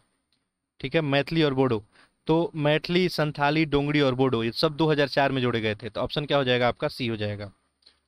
भारत के सर्वोच्च न्यायालय को प्राप्त है, भारत के सर्वोच्च न्यायालय को क्या प्राप्त है पूछा जा रहा है, केवल मौलिक अधिकार का न्यायाधिकार, केवल परामर्श न्यायाधिकार, केवल अपीलीय न्यायाधिकार। देखिए मौलिक के लिए न्याय करने का अधिकार हो, चाहे परामर्शदर्शी न्याय या अपील, ये सारा ही सर्वोच्च न्यायालय को प्राप्त है। ठीक है, तो यहाँ पे क्या हो जाएगा, उपयुक्त सभी। उच्चतम न्यायालय के न्यायाधीशों के वेतन भुगतान किया जाता है। देखिए ध्यान से, ये भी क्वेश्चन हम लोग ऑलरेडी समझ चुके हैं, तो पहले देखिए जो हमारा वीडियो जो है दृष्टि वाला डिस्कस किए हैं, तो उसमें हम लोग काफ़ी डिटेल में जाके डिस्कस किए हैं, तो यहाँ पे जो है कुछ जो है हम संक्षिप्त रहने का जो है प्रयास कर रहे हैं। ठीक है, तो बाकी मैं जहाँ भी जरूरत है मैं एक्सप्लेन कर रहा हूँ, तो परेशान नहीं होइए। ठीक है, तो यहाँ पे क्या पूछा रहा है, उच्चतम न्यायालय के न्यायाधीशों के वेतन का भुगतान कौन करता है, तो भारत के संचित निधि से होता है। उच्चतम न्यायालय का पूछा है, यानी सुप्रीम कोर्ट का, तो सुप्रीम कोर्ट का कौन करेगा, भारत का संचित। यही क्वेश्चन सेम पूछ देता है, उच्च न्यायालय के न्यायाधीशों का वेतन, तो क्या हो जाता, राज्यों का संचित निधि। अब यही क्वेश्चन में आपसे पूछ देता कि बताइए कि उच्च न्यायालय के न्यायाधीशों का जो है पेंशन वगैरह कौन देता है, तो ये भारत सरकार देती है। ठीक है, आगे देखिए, मंत्रिमंडल को निम्न में से किसका विश्वास खो देने पर इस्तीफा देना पड़ता है। पहला है राष्ट्रपति का, तो राष्ट्रपति का विश्वास खो देने से मंत्रिमंडल तो इस्तीफा देगा नहीं।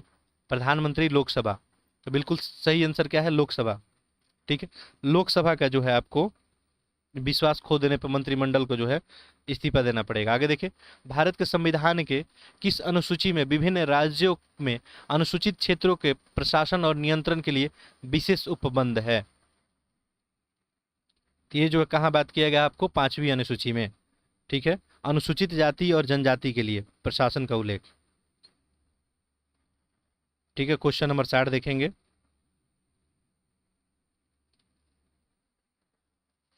देखिए, पूछ रहा है कि किस संविधान संशोधन द्वारा संपत्ति के अधिकार को मौलिक अधिकार के श्रेणी में रखा गया? तो ये भी क्वेश्चन ऑलरेडी हम लोग डिस्कस किया। देखिए, मैं यदि आपको थोड़ा सा टाइम दे रहा हूं तो आप लोग पैरेलली में क्वेश्चन का आंसर करते रहें। ठीक है, इसका सही उत्तर क्या होगा? सही उत्तर क्या हो जाएगा? 44वें संविधान संशोधन के द्वारा। ठीक है, 44वें संविधान संशोधन में क्या किया गया था? 1978 में किया गया था। और इसी में आपको यहाँ पे बात किया गया था, क्या किया गया था यहाँ पे देखिए, तो संपत्ति के अधिकार को मौलिक अधिकार की श्रेणी से हटा दिया गया था। ठीक है, अभी जो है संपत्ति के अधिकार मौलिक अधिकार नहीं है।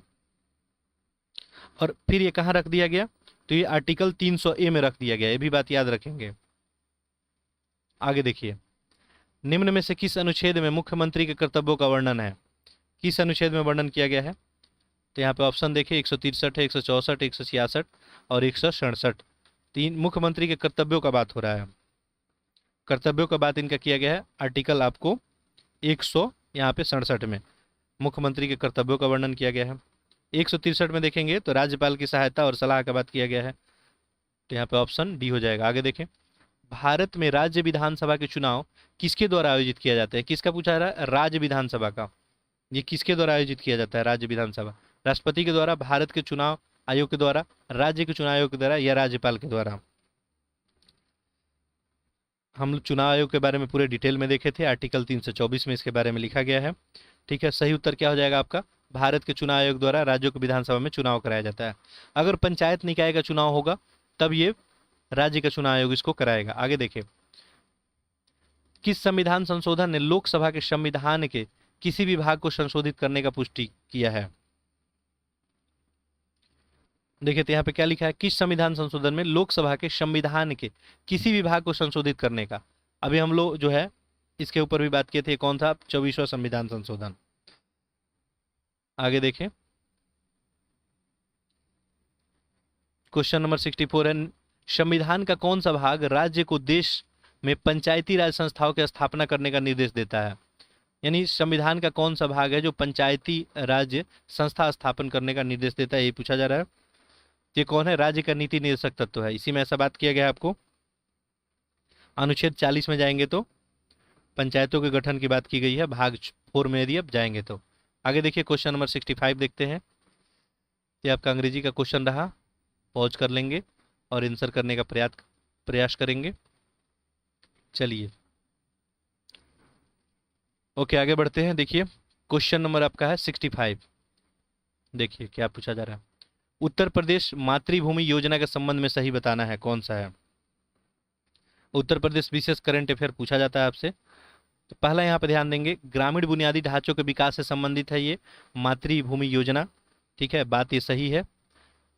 इसका उद्देश्य आम आदमी को राज्य के विकास कार्यों में भागीदार बनाना है। परियोजना की कुल लागत 50% राज्य वहन करेगा, जबकि शेष 50% योगदान इच्छुक लोग जो है के द्वारा दिया जाएगा, ये भी सही है। संपूर्ण उत्तर प्रदेश के बुनियादी ढांचों के विकास से संबंधित है। ये संपूर्ण वाला बात जो है आपको क्या हो जाएगा? गलत हो जाएगा। किसानों को उनके खेतों को उपज को बढ़ाने से संबंधित, ये भी क्या हो गया आपको? गलत हो गया। सही आंसर क्या हो जाएगा? 1, 2, तो ऑप्शन देखें, ऑप्शन बी हो जाएगा। आगे देखें, उत्तर प्रदेश के वित्तीय वर्ष 2022-23 के बजट के आकार आपको यहाँ पे दिया है। बजट के संबंध में बताना है, ये 22-23 है। ठीक है, 23-24 नहीं है। देखिए, तो ध्यान देंगे, यहाँ पे पहला है कि ये राज्य का अब तक का सबसे बड़ा बजट है, बिल्कुल सही है। पहले से जो है बजट ये बड़ा है। यह 26 मई 2022 को संसदीय कार्य और वित्त मंत्री सुरेश खन्ना द्वारा प्रस्तुत किया गया। वर्ष 2023-24 में राजकोषीय घाटा सकल घरेलू उत्पाद का 3.96% का अनुमानित है। बजट में जो है आपको देखिए इतने करोड़ की जो है रुपए की नई योजना शामिल की गई है, तो ये भी बात जो है आपका सही है। यहाँ पे देखिए कितना है, यहाँ पे 39,000 की बात हो रही है, तो ये भी बात सही है। चारों यहाँ पे सही है। ऑप्शन क्या हो जाएगा आपका? देखिए ऑप्शन क्या हो जाएगा? डी। अगला फिर उत्तर प्रदेश से ही है। उत्तर प्रदेश सरकार द्वारा, जूम कर देता हूँ इसको, देखिए उत्तर प्रदेश के सरकार के द्वारा शुरू की गई भाग्य लक्ष्मी योजना के अंतर्गत बेटी का जन्म होने पे माता और बेटी को कितने राशि जो है प्राप्त होगा, कितना प्रावधान किया गया इसके लिए। तो ये नया क्वेश्चन मिला हम लोगों के लिए। देखिए, तो बेटी को जो है 50,000 रुपये और माता को जो है 5100। ठीक है, तो 50,000 बेटी को, तो यहाँ पे सही ऑप्शन क्या हो जाएगा? Option C. आगे देखिए क्वेश्चन नंबर 68। अब योजना वाला क्वेश्चन जो है सब पूछने का चांस ज़्यादा रहता है, तो ये आप जरूर इस क्वेश्चन को ध्यान में रखेंगे। देखिए क्या पूछा जा रहा है, अंतर्राष्ट्रीय सहकारिता दिवस 2022 की थीम के संबंध में बताना है, कौन सा सही है। देखिए पहला दिया है, इस वर्ष सहकारिता दिवस का थीम सहकारिता एक बेहतर विश्व का निर्माण करती है, ये बात सही है। भारत ने सहकारिता के माध्यम से आत्मनिर्भर भारत और बेहतरीन विश्व का निर्माण विश्व के तहत यह सहकारिता दिवस मनाया, तो दोनों ही बात सही है। ऑप्शन देखिए, ऑप्शन क्या हो जाएगा? सी। क्वेश्चन नंबर 69 देखते हैं। जल जीवन मिशन के संबंध में निम्नलिखित कथनों पर विचार करना है। देखिए यहाँ पे 4 स्टेटमेंट दिया है। पहला देखिए, चलिए इसको जूम कर देते हैं, दिख नहीं रहा होगा आप लोगों को। देखिए पहला देखिए क्या दिया है स्टेटमेंट, 2024 तक, कुछ अधिक ही जूम हो गया ये, चलिए क्वेश्चन पूरा विजुअल नहीं हो पा रहा था। देखिए नीचे ऑप्शन है 1 4 है, 2 3 है, 1 3 4, 1 2 3 4। ठीक है, तो ऐसे आप एडजस्ट करेंगे। बाकी यदि मैं जूम इन करूंगा तो क्वेश्चन बहुत ही छोटा हो जाएगा।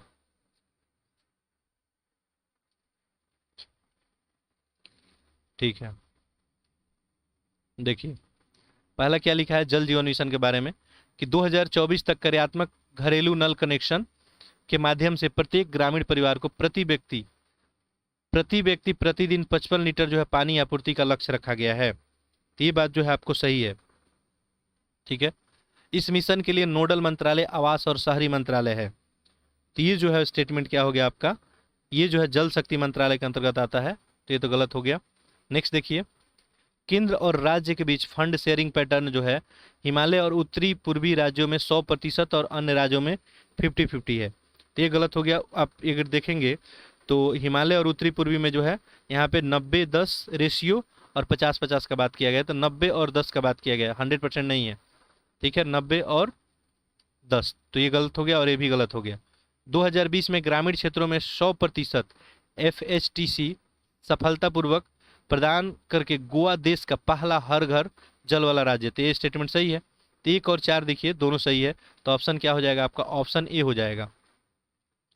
आगे देखिए क्वेश्चन नंबर 70। 2021-22 के कृषि और संबद्ध क्षेत्रों में वृद्धि का अनुमान कितने प्रतिशत है? ठीक है, तो ये वृद्धि का अनुमान लगाया गया था 3.9% का। देश के लिए राष्ट्रीय आय का पहला अनुमान किसके द्वारा तैयार किया गया? तो ये जो है दादा भाई नौरोजी के द्वारा जो है तैयार किया गया था। ठीक है, आप सभी को पता ही होगा। बाकी देखिए जो बजट वगैरह होता है आपको पता ही है कि एक वित्त वर्ष का जो है अनुमान होता है कि इतना आएगा, बाकी एग्जैक्टनेस उसमें होता नहीं है, बट एक क्या होता है, एक अनुमान ही होता है। बजट क्या होता है? एक आपका अनुमान होता है। ठीक है, ये क्वेश्चन आप लोग देख लेंगे। देखिए नेक्स्ट क्वेश्चन देखते हैं। नेक्स्ट है, मुद्रास्फीति में नियंत्रण किया जा सकता है। अभी हम लोग मुद्रास्फीति के बारे में पढ़े हुए थे, तो पूछा जा रहा है कि नियंत्रण किया जा सकता है, आंसर करेंगे। देखिए पहला है प्रत्यक्ष करों में वृद्धि करके। ठीक है, डायरेक्ट टेस्ट अगर बढ़ा दिया जाए तो मुद्रास्फीति नियंत्रण हो जाएगा, बात सही है। सार्वजनिक ऋणों में वृद्धि करके, ऋण में बोल रहा है, तो ये भी बात क्या हो जाएगा आपका? सही हो जाएगा। ठीक है, सार्वजनिक व्यय में वृद्धि करके, यदि आप खर्च बढ़ा देंगे तो आप मुद्रास्फीति कैसे नियंत्रित करेंगे? तो गलत हो गया। बैंक दर में वृद्धि करके, ये तीनों तरीका है जिससे आप मुद्रास्फीति को, इन्फ्लेशन को आप नियंत्रित कर सकते हैं। आगे देखिए, अच्छा तो यहाँ पे ऑप्शन क्या बन जाएगा आपका? 1 2 4। ऑप्शन देख ले, 1 2 4 कहाँ पे? Option B. आगे देखिए क्वेश्चन नंबर 73। जब कोई देश अपनी मुद्रा के अवमूल्यन करता है तो इसका प्रभाव क्या होता है? मुद्रा का अवमूल्यन किया जाएगा तो क्या प्रभाव होगा? तो यहाँ पे देखिए आयात महंगे हो जाएंगे और निर्यात सस्ते हो जाएंगे। ठीक है, आपका ऑप्शन भी हो जाएगा। देखिए जब भी कोई देश है अपने देश के मुद्रा का अवमूल्यन करेगा, इसका मतलब ये है कि उस देश का जो है अमेरिकी डॉलर खरीदने के लिए पहले से अधिक मुद्रा देना होगा। ठीक है, तो $1 खरीदना है, तो जैसे मान लीजिए कि $1 खरीदने के लिए आप 78 रुपीज़ दे रहे हैं, तो अब $1 खरीदने के लिए आपको 78 नहीं अधिक देना पड़ेगा। तो आयात क्या हो जाएगा, महंगा हो जाएगा, और निर्यात सस्ता हो जाएगा। यानी आपको आयात मतलब किसी देश से आप कोई प्रोडक्ट मंगा रहे हैं तो महंगा हो जाएगा, और निर्यात क्या हो जाएगा, सस्ता हो जाएगा। ऑप्शन क्या हो जाएगा, बी। 73 का बी हो गया। आगे देखें, निम्नलिखित में से कौन सी कृषि करने की प्रक्रिया पर्यावरण संरक्षण में सहायक है। निम्नलिखित में से कौन सी कृषि करने की प्रक्रिया, मतलब किस टेक्निक का उपयोग करें जिससे पर्यावरण भी संरक्षण में सहायक है, ये पूछा जा रहा है। तो आपको पता ही है वो कौन सा है, जैविक खेती है। और इसके ऊपर अभी खूब चर्चा चल रहा है। गंगा के जो है दोनों साइड लगभग 5 किलोमीटर रीजन में जो है खेती, जो है जैविक खेती की बात हो रही है। आगे देखें, ग्लोबल जेंडर गैप रिपोर्ट 2022 में किस संगठन के द्वारा, global gender gap report already question discuss है। तो ये पूछ रहा है कि किसके द्वारा जारी किया गया। तो ये विश्व जो है आर्थिक मंच के द्वारा जारी किया जाता है। ठीक है, भारत का रैंकिंग इसमें क्या था, तो भारत का रैंकिंग याद रखेंगे 135 था। टोटल जो है 146 देशों में भारत का रैंकिंग जो है 135 था। आगे देखते हैं क्वेश्चन नंबर 76। जुलाई 2022 में जारी भारत नवाचार सूचकांक 2021 के अनुसार प्रमुख राज्यों की श्रेणी में उत्तर प्रदेश का जो है रैंकिंग क्या है। नवाचार सूचकांक पूछा जा रहा है। ठीक है, उत्तर प्रदेश का रैंकिंग आपसे पूछा जा रहा है। देखिए उत्तर प्रदेश का रैंकिंग जो है इसमें 7वां था। आगे देखें, निम्नलिखित को सुमेलित करना है। एक तरफ देखिए स्थापना वर्ष है और एक तरफ संस्थान है। ठीक है, तो यहाँ पे देखिए आपको इधर क्या दिया है, हाँ यहाँ पे आपको ये कूट दिया है, तो यहाँ पे 2 3 4 एक ऐसे करके दिया है। देखिए नाबार्ड जो है कब स्थापित हुआ था, तो नाबार्ड जो है 1982 में स्थापित हुआ था। ए का तो 4 हो जाएगा। अब देखिए ए का 4 हो गया यहाँ पे। अब ऑप्शन में आप देख सकते हैं यहाँ पे, ठीक है, ऑप्शन में देखें ए का 4, अच्छा सी और डी दोनों में 4 4 है। अब बी में 3 3 है, यानी आपको सी में फैसला करना होगा।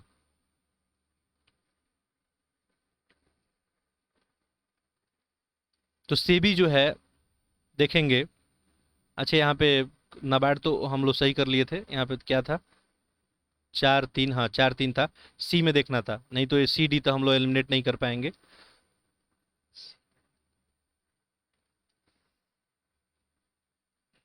देखिए सेबी आपको क्या है, तो सेबी 1992 में बना है, आप सभी को पता ही है। तो 1992 में बना है, तो सी का तो 1 हो गया। तो इस तरह से ऑप्शन अपना क्या हो जाएगा, डी हो जाएगा। ठीक है, ऑप्शन क्या हो जाएगा अपना, डी हो जाएगा। चलिए आगे देखते हैं। ये ऐसे क्वेश्चन ये लोग बनाते हैं, समझ में नहीं आता है। ऑप्शन इनको नीचे ही देना चाहिए। क्वेश्चन नंबर 78 देखें, अप्रैल 2022 में किस राज्य कैबिनेट ने भारत के पहले जीन बैंक कार्यक्रम को मंजूरी दी। ठीक है, जीन बैंक कार्यक्रम को मंजूरी देने वाला कौन राज्य है, पूछा जा रहा है। तो ये कौन था, महाराष्ट्र था। आगे देखिए, संयुक्त राष्ट्र द्वारा जारी विश्व खाद्य सुरक्षा और पोषण स्थिति रिपोर्ट 2022 के अनुसार भारत में भूख से प्रभावित लोगों की संख्या घटकर कितनी हो गई है। अब ये घट की संख्या कितनी हो गई ये पूछा जा रहा है। ये लगभग 224.3 मिलियन। ठीक है, संयुक्त राष्ट्र जो है एजेंसी का रिपोर्ट है। आगे देखें, अगला क्वेश्चन है आपका, स्विट्जरलैंड के जिनेवा, ठीक है, स्विट्जरलैंड के जो है जिनेवा में आयोजित अंतर्राष्ट्रीय श्रम सम्मेलन के 110वें सत्र को भारत की तरफ से किसने संबोधित किया। तो भारत की ओर से किसने संबोधित किया, ये भूपेंद्र यादव थे। आगे देखें, ये श्रम रोजगार मंत्रालय से हैं। तो आगे देखें, विभिन्न पदों पर जो है नियुक्त होने वाली पहली भारतीय महिलाओं के संबंध में बताना है, कौन सा सुमेलित नहीं है। अच्छा यहाँ पे गलत बताना है, कौन सा गलत है। चलिए इसको हम जूम इन कर लेते हैं, क्वेश्चन पूरा विजुअल नहीं हो पा रहा है। ठीक है, देखिए अब विजुअल हो पा रहा होगा आप लोगों को। देखिए एक तरफ महिला है पद, यहाँ पे कुट दिया गया है। ठीक है, इसी में आपको बताना है कौन आपको सुमेलित नहीं है। अच्छा यहाँ पे गलत बताना है, ठीक है गलत।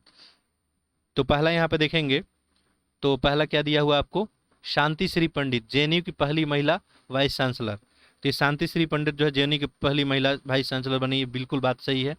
धृति बनर्जी, अंतर्राष्ट्रीय नारकोटिक्स कंट्रोल बोर्ड की पहली भारतीय महिला अध्यक्ष। ठीक है, तो ये जो है धृति बनर्जी, ये जूलॉजिकल सर्वे ऑफ इंडिया के पहली जो है महिला निदेशक थी, तो ये तो गलत हो गया। नीमाबेन आचार्य, ये गुजरात विधानसभा की पहली महिला अध्यक्ष थी, ये यहाँ पे उत्तराखंड दे रहा है, तो ये भी गलत हो गया। जगजीत पवाडिया, ठीक है, ये अंतर्राष्ट्रीय नारकोटिक्स कंट्रोल की पहली, तो ये तो जूलॉजिकल दिया है, तो यानी उल्टा पलटी ऑप्शन किया है यहाँ पे, उलट पलट दिया है पूरा। ऑप्शन क्या हो जाएगा यहाँ पे, गलत बताना था ना, तो बी सी डी। ऑप्शन देखिए, ऑप्शन सी हो जाएगा, ऑप्शन आपका सी हो जाएगा। सही बताना होता तो केवल एक हो जाता। आगे देखें, क्वेश्चन नंबर 82 की ओर बढ़ते हैं। अभी क्वेश्चन इतने बड़े बड़े प्रिंट हुए हैं कि एक बार में क्वेश्चन ये आपको विजुअल नहीं हो पा रहे हैं। चलिए, बाकी यदि मैं जूम नहीं करूं तो आपको क्लियर दिखेगा नहीं। देखिए क्वेश्चन क्या है पहला, उत्तर प्रदेश द्वारा जारी जो है 21/7/2022 की अधिसूचना, जिसके द्वारा सरकार ने उत्तर प्रदेश में 4 अतिरिक्त वाणिज्यिक अदालतों का गठन किया, निम्नलिखित में से कौन सा एक स्थल उसमें शामिल नहीं है, पूछ रहा है। ठीक है, ये जो आपको वाणिज्यिक अदालतों का गठन किया गया, तो इसमें कौन सा स्थल शामिल नहीं है बताना है। तो इसमें जो है गाजियाबाद शामिल नहीं है। ठीक है, इसमें आपको गाजियाबाद, इसमें देखेंगे तो लखनऊ जो है ये शामिल था इसमें, लखनऊ खैर ऑप्शन में नहीं है। मेरठ, गौतम बुद्ध, आगरा तो होगा ही। चलिए आगे देखते हैं। अगला है उत्तर प्रदेश संचालित मुख्यमंत्री फेलोशिप कार्यक्रम के बारे में बताना है कौन सा सही है। अच्छा, यहाँ पे जूम इन कर लेते हैं, ये लोग क्वेश्चन इतने बड़े बड़े प्रिंट किए हैं। खैर चलिए, देखिए अब आपको दिख रहा होगा पूरा क्वेश्चन, यहाँ पे बताना था उपयुक्त में से कौन सा सही है। ठीक है, पहला देखिए, इसके तहत चयनित युवाओं द्वारा प्रदेश के सभी आकांक्षात्मक विकास खंडों में केंद्र और राज्य सरकार के संचालित सभी योजनाओं में समवर्ती मूल्यांकन किया जाएगा। ठीक है, तो ये पूछ रहा है मुख्यमंत्री फेलोशिप कार्यक्रम के अंतर्गत, तो पहला ये स्टेटमेंट क्या हो गया आपका, गलत हो गया। दूसरा देखेंगे, चूंकि ये जो रोजगार में 100 आकांक्षी विकास खंडों में लागू होगी, ना कि जो है सभी में, तो यहाँ पे क्या लिख दिया था कि सभी में। ठीक है, तो ये गलती हो गया। नेक्स्ट देखें, चलिए इसको जूम कर लेते हैं, विजिबिलिटी थोड़ी कम है।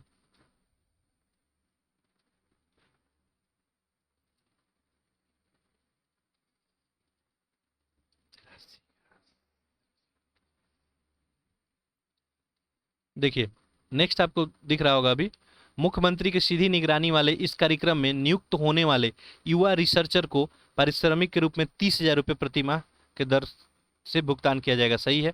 इसका उद्देश्य युवाओं को सरकार के नीति निर्माण, प्रबंधन, परियोजना निष्पादन और निगरानी कार्य को जोड़ना है, भी सही है। योजना के लिए आवेदनकर्ता की आयु 40 साल तक या उससे कम होनी चाहिए। ये तीनों स्टेटमेंट है। ठीक है, तो 2, 3, 4 हो जाएगा ऑप्शन आपका। अच्छा, लेक्चर जिनको स्लो लग रहा होगा, आप लोग जो है वीडियो को क्या करेंगे, फास्ट करके सुनेंगे, 1.25 या 1.5 करके आप देखेंगे।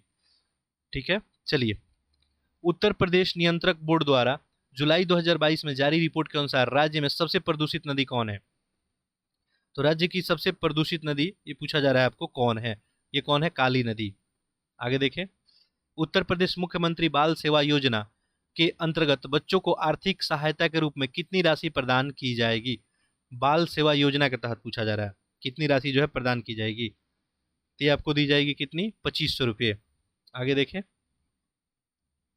क्वेश्चन नंबर 86, उत्तर प्रदेश सरकार द्वारा मिशन शक्ति कार्यक्रम की शुरुआत कब की गई थी। मिशन शक्ति कार्यक्रम, देखिए सही उत्तर इसका क्या हो जाएगा। मैं यदि अगर थोड़ा सा आपको वक्त दे रहा हूं तो मैं बार बार दोहराता हूं, आप लोग पैरेलली में आंसर करेंगे। मैं क्वेश्चन बताया तुरंत आंसर करके निकल जाऊंगा तो आपको टेस्ट देने में उतना अच्छा नहीं रहेगा।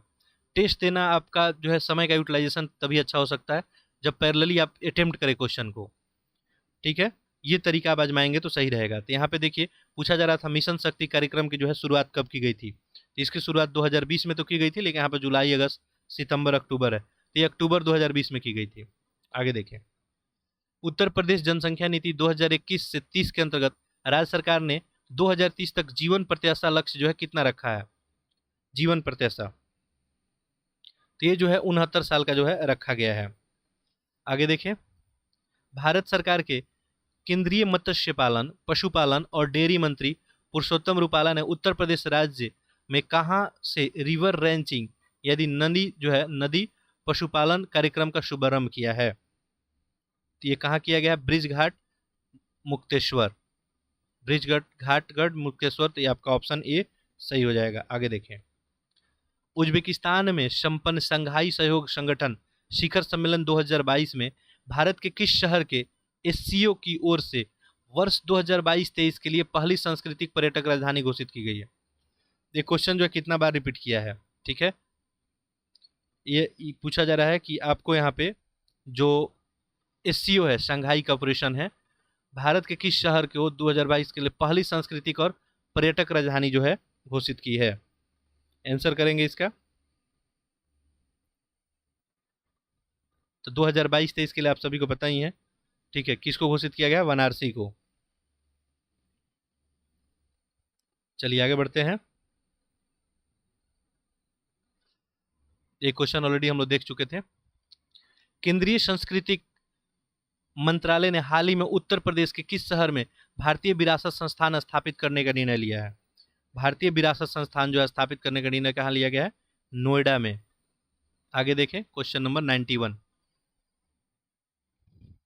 ठीक है। तो अंग्रेजी वाले जो भी हैं अटेम्प्ट करना चाहते हैं, आप पॉज करें और इसे अटेम्प्ट करें, वीडियो को पॉज करके। चलिए क्वेश्चन नंबर नेक्स्ट देखते हैं हम लोग। यह है आपका 91। देखिए क्या पूछा है। रिजर्व बैंक ऑफ इंडिया के द्वारा 30 सितंबर को जारी मौद्रिक नीति समीक्षा में रेपो रेट में से 50 बेसिक पॉइंट बढ़ाया, जिसके बाद ये 3 साल के लिए उच्च स्तर पे पहुंचकर कितना हो गया? ठीक है, मौद्रिक नीति समीक्षा में रेपो रेट जो 50 बेसिक पॉइंट बढ़ाया गया, इसके कारण से जिसके बाद ये 3 साल में उच्च स्तर पे पहुंचकर कितना हो गया, यही पूछा जा रहा है। तो ये जो आपको 5.9% हो गया। आगे देखिए क्वेश्चन नंबर नेक्स्ट देखते हैं 92। खाद्य श्रृंखला के संबंध में निम्नलिखित में से कौन सा कथन सही है? खाद्य श्रृंखला आपको पता ही होगा इस चक्र के बारे में। तो देखिए यहाँ पे देखिए घास, ठीक है, यहाँ पे टिड्डा है, चूहा, सांप, बाज। देखिए बाज होगा सांप को, सांप चूहा को, चूहा टिड्डा को, और टिड्डा किसको खाएगा? घास को। तो ये खाद्य श्रृंखला होगा। बाज किसको? सांप को, सांप चूहा को, चूहा टिड्डा को। तो ऑप्शन क्या हो जाएगा इसका? ये हो जाएगा। एक कार्बन चक्र होता है, खाद्य चक्र होता है। एक खाद्य चक्र के बारे में पूछा। परिस्थिति तंत्र के संबंध में निम्नलिखित कथनों पर विचार करना है। जूम इन कर देते हैं, क्वेश्चन ही पूरा विजुअल नहीं हो पा रहा है। देखिए तो यहाँ पे आपको बताना है कि उपयुक्त में से कौन सा कथन गलत है, ठीक है। आप सभी को बताना है कि गलत कौन सा है। देखिए चलिए इसको जूम कर लेते हैं। अब हम लोग सही ढूंढते, हो सकता है अब गलत आप लोग को ढूंढना है। पहला देखिए, पहला स्टेटमेंट,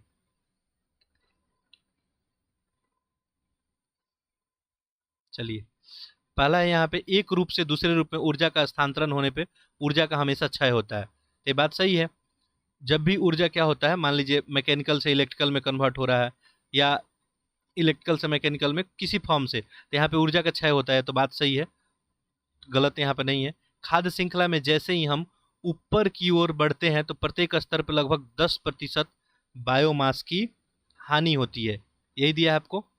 तो यहाँ पे देखिए आपका जो है आंसर यहाँ पे मिल गया, ठीक है। आप देखेंगे तो 90% बायोमास की हानि होती है यहाँ पे। तो ऑप्शन 2 तो आपको गलत मिल गया। चलिए अब देख लेते हैं और कोई गलत है क्या। परितंत्रीय अनुक्रम की प्रक्रिया में एक क्षेत्र में रहने वाले पादप और जंतु प्रजातियों के समुदाय समय समय के साथ साथ अलग अलग समुदायों के एक श्रृंखला द्वारा प्रतिस्थापित होते हैं। तो ये भी बात सही है। ये क्वेश्चन हम लोग दृष्टि के टेस्ट पेपर में किए थे, ये वाला स्टेटमेंट था वहाँ पे, ये 2 स्टेटमेंट नहीं था।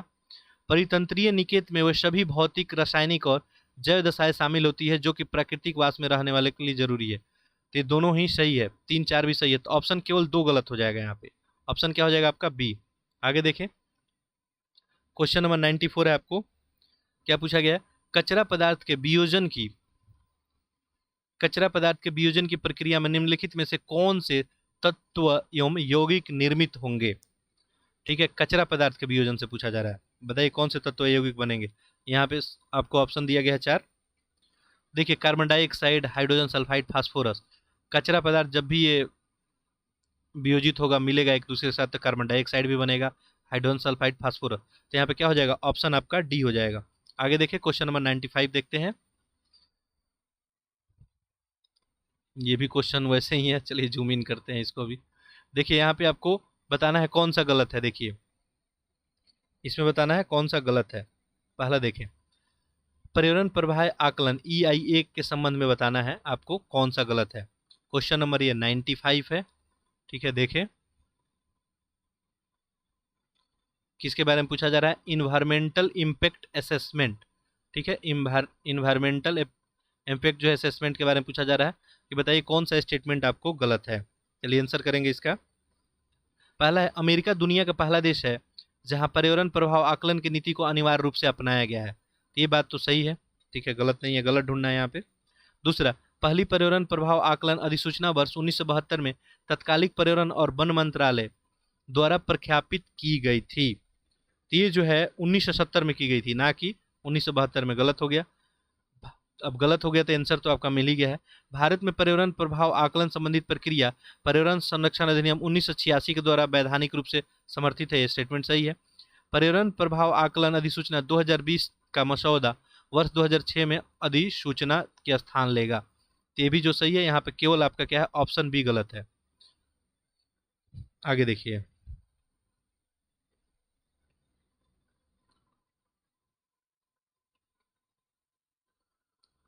अच्छा यहाँ पे दूसरा स्टेटमेंट क्या पूछा था, पर्यावरण ये आकलन अधिसूचना 1972 में ये किया गया था, तो ये आपका गलत हो गया।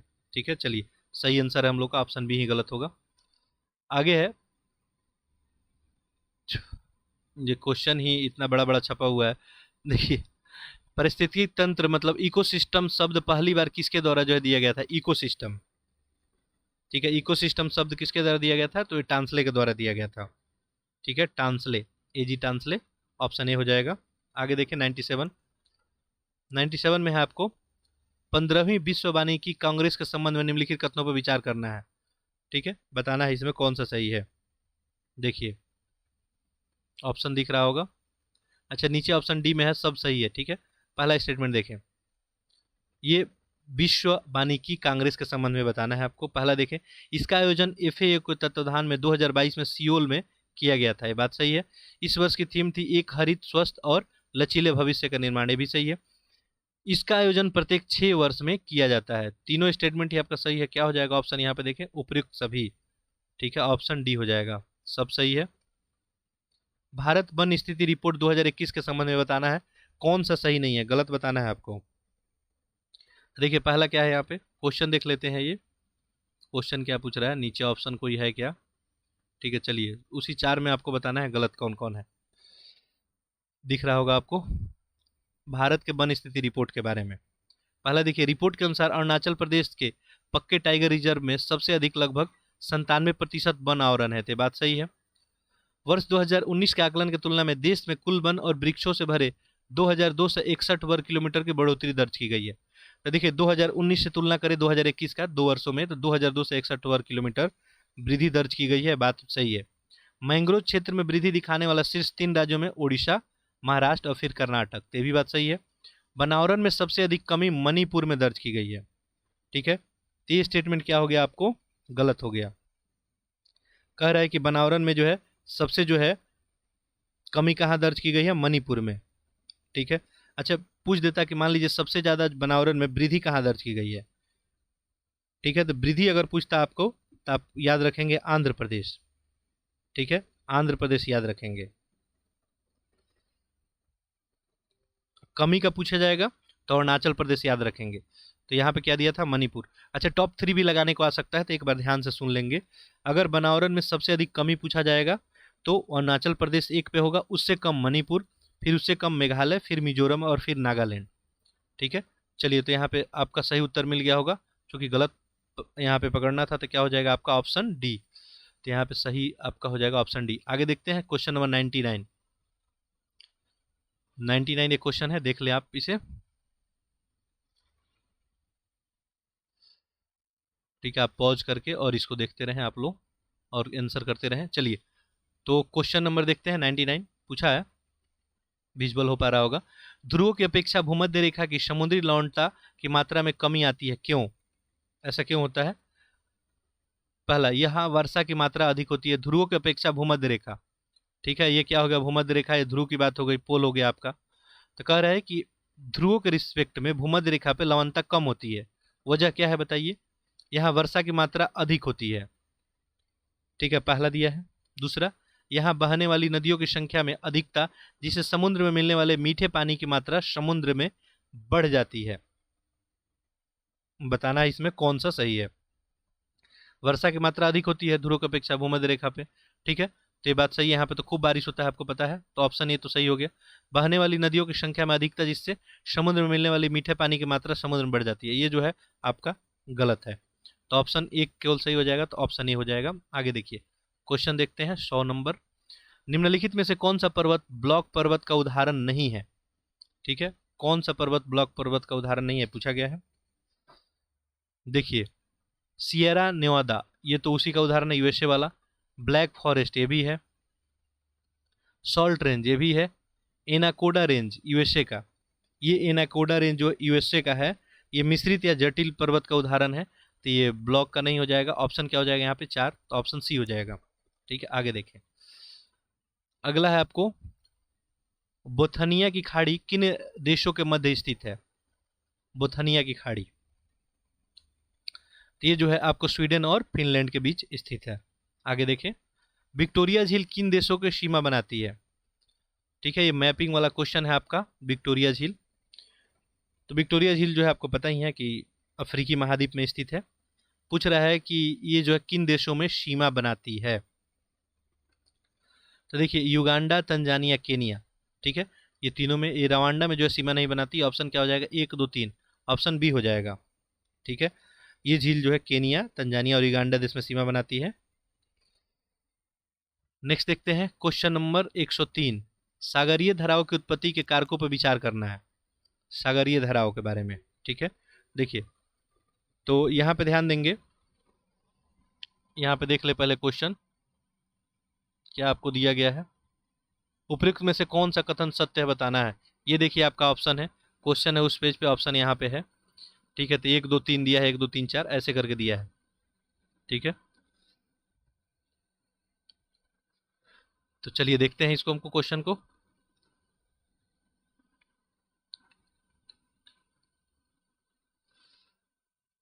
क्वेश्चन नंबर 103 है, देखिए यही था। तो सागरीय धाराओं की उत्पत्ति के कारकों पर, उत्पत्ति का कारक पृथ्वी का परिभ्रमण, पृथ्वी का परिभ्रमण बिल्कुल है, वायुमंडलीय दाब भी है, वाष्पीकरण भी है, सूर्य ताप ये भी है, महासागरीय लवणता, ये सारा जो है सागरीय धाराओं की उत्पत्ति का कारण है। तो यहाँ पे देखिए ऑप्शन 1, 2, 3, 4, 5, ऑप्शन देखिए, ऑप्शन डी में दिख रहा है आपको 1, 2, 3, 4, 5, ऑप्शन डी आपका सही आंसर हो जाएगा। आगे देखिए क्वेश्चन नंबर 104 देखते हैं। जब दिन और रात की अवधि बराबर होती है तो सूर्य सीधा चमकता है कहाँ पे? ये पूछा जा रहा है। तो देखिए कहाँ होगा सूर्य? भूमध्य रेखा पे, बिल्कुल बात है, भूमध्य रेखा पे होगा ये। आगे नेक्स्ट देखें, निम्नलिखित में सुमेलित करना है, एक स्थानीय पवन का नाम है और ये स्थान दिया है, यानी अब स्थान स्थान पे पौने का नाम बदलते रहता है, तो बताना है इसमें कौन सुमेलित है।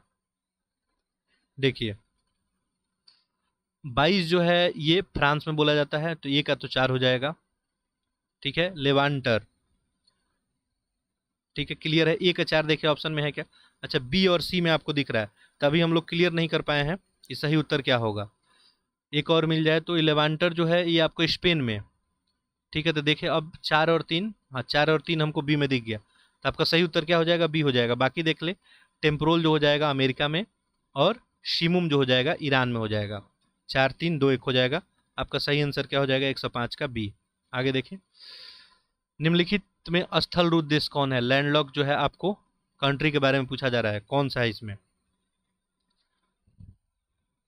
आंसर कर लिए होंगे आप लोग इसका। तो इसमें जो है आपको बुर्किना फासो, ये जो है एक स्थल रूप देश है। स्थल रूप देश किसको बोलते हैं? ठीक है, जो चारों ओर जो है देश से ही घिरा होगा। ठीक है, अब एक और क्वेश्चन आपसे पूछा जाता है, बताइए लैंडलॉक जो है स्टेट कौन है, भारत में कौन कौन है? ठीक है, जो ना ही जो है जैसे समुद्र के किनारे हो, और ना ही आपका जो है यहाँ पे देखेंगे तो आपका हरियाणा जो है, मध्य प्रदेश है, ये सब जो है आपको क्या हो जाता है? लैंडलॉक स्टेट आ जाता है। ये स्थल रूप देश था, तो बुर्किना फासो आपका सही उत्तर हो जाएगा। आगे देखें, क्वेश्चन नंबर 107। निम्नलिखित को सुमेलित करे, जनजाति है और देश है, ये कौन से जनजाति किस देश में पाए जाते हैं, ये बताना है आपको। देखिए पहला देखिए यहाँ पे माया जनजाति, ये ग्वाटेमाला, तो ये का 3 हो गया।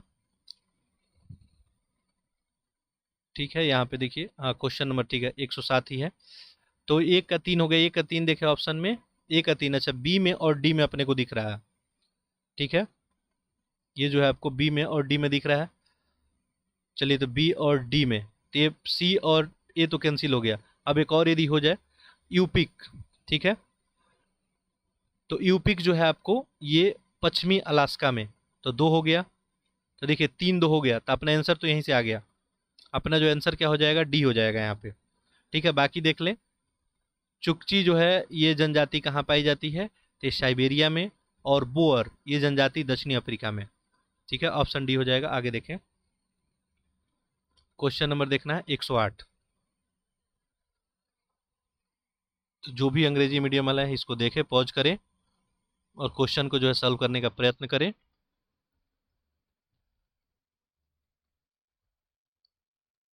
चलिए आगे देखते हैं।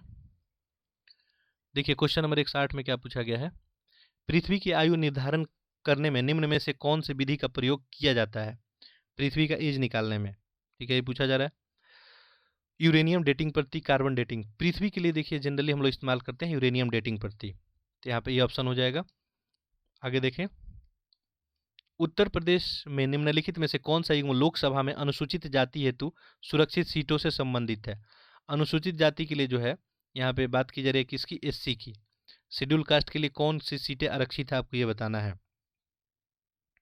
देखिए, तो इसके लिए बुलंदशहर, हरदोई, कौशाम्बी, ये मछली नगर और जालौन, यही जो है अनुसूचित जाति के लिए आरक्षित है। उत्तर प्रदेश में जनगणना 2011 के संबंध में निम्नलिखित में से कौन सा कथन सही नहीं है।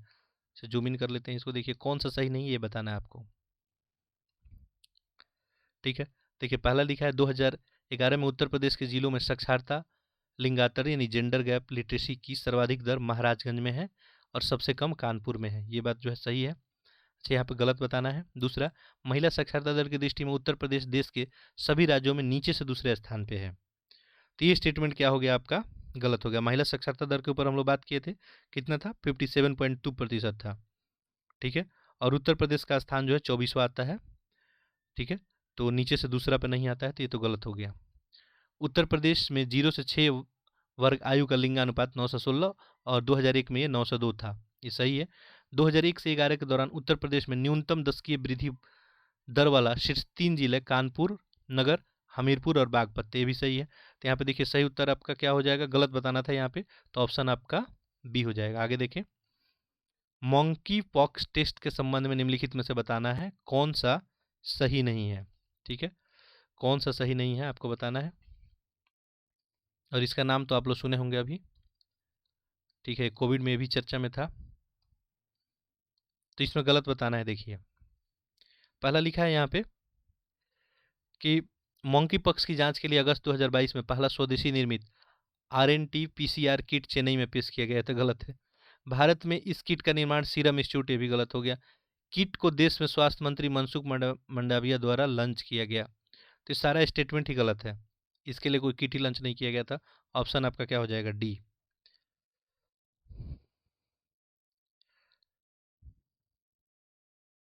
आगे देखिए, क्वेश्चन नंबर 112 देखते हैं। क्वेश्चन नंबर 112 में देखेंगे, यूनानियों ने निम्नलिखित में से किस बंदरगाह को वेरी गाजा कहा था। यूनानी लोग किसको बेरी गाजा बोले थे, तो ये बड़ौत जो है बंदरगाह इसी को बोले थे। निम्नलिखित में से पहले विद्वान कौन थे जिन्होंने वेदों की व्याख्या के लिए आवश्यक नियमों का प्रतिपादन किया था। ठीक है, तो ये कौन थे, आपको यास्क थे। आगे देखिए, बौद्ध संघ की कार्यप्रणाली के संबंध में बताना है, उस पर विचार करके कौन सा कथन सही है। देखिए बौद्ध संघ के बारे में बताना है। पहला देखेंगे, संघ की कार्यपालिका और गणराज्यों की कार्यपालिका एक जैसी थी, ये स्टेटमेंट सही है। दूसरा दिया है यहाँ पे आपको, संघ की सभा प्रस्ताव का अनुशावक कहते थे। संघ की सभा में प्रस्ताव का अनुशावक कहते थे, गलत है। अधिकरण किसी भी प्रस्ताव पे मतभेद को कहा जाता था, ये सही है। इसकी बैठक में न्यूनतम उपस्थिति कोरम 30 सदस्य होनी चाहिए थी, तो ये जो 20 चाहिए थी, तो ये गलत है कोरम के लिए। तो यहाँ पे देखिए 1 और 3 सही है। ऑप्शन देखेंगे, ऑप्शन 1 और 3 क्या है, ऑप्शन ए है। आगे देखिए, हड़प्पा के किस स्थल को निम्नलिखित में से व्यापार का चौराहा भी कहा जाता था। व्यापार का चौराहा किसको, सूत के डोर को बोला जाता था। आगे देखिए, मध्य पशानीन काल में चैलेसेडेनी औजारे की प्राप्ति स्थल के संबंध में विचार करना है। ठीक है, तो ये जो कैसेडोनी है औजार के संबंध में आपको विचार करना है, बताना है, कूट की सहायता से आपको सही उत्तर बताना है। देखिए तो यहाँ पे दिया है बागौर, सराय, नाहर राय, चौपा, नीमांडो, मद्दाहा। तो ये जो है सारे जगह से यहाँ पे मिले हैं। मध्यकालीन जो है मध्य पाषाण कालीन यहाँ पे औजार प्राप्त हुए हैं। तो यहाँ पे सारा है, तो 1 2 3 4 ऑप्शन देखें, उपयुक्त सभी हो जाएगा। 116 का डी। 117 देखते हैं। चलिए नेक्स्ट क्वेश्चन, ये आपको जो है अंग्रेजी वाला क्वेश्चन है, पॉज करके इसे आप सॉल्व करें। चलिए नेक्स्ट क्वेश्चन है आपका, दिल्ली सल्तनत में निम्नलिखित में से किसने व्यावसायिक पाठ्यक्रम की शुरुआत शिक्षा के क्षेत्र में की थी? व्यावसायिक पाठ्यक्रम की बात हो रही है, आज तो खैर होती हैं। ये फिरोज शाह तुगलक के द्वारा शुरू किया गया था। मराठी भाषा के लिखित निम्नलिखित में से किसमें शिवाजी और पेशवाओं का इतिहास वर्णित है? मराठी भाषा में लिखित ये कहाँ जो है शिवाजी और पेशवाओं का इतिहास वर्णित है, ये पूछा जा रहा है। इसका सही आंसर हो जाएगा बखर।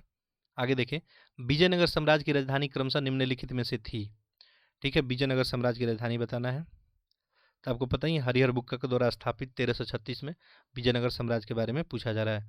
तो देखिए अनेकोंडी, विजयनगर, वेनुगोंडा और चंद्रगिरी ये जो है राजधानी रहा है। तो ऑप्शन क्या हो जाएगा आपका बी। आगे देखें क्वेश्चन नंबर 120, निम्नलिखित कथनों पर विचार करना है।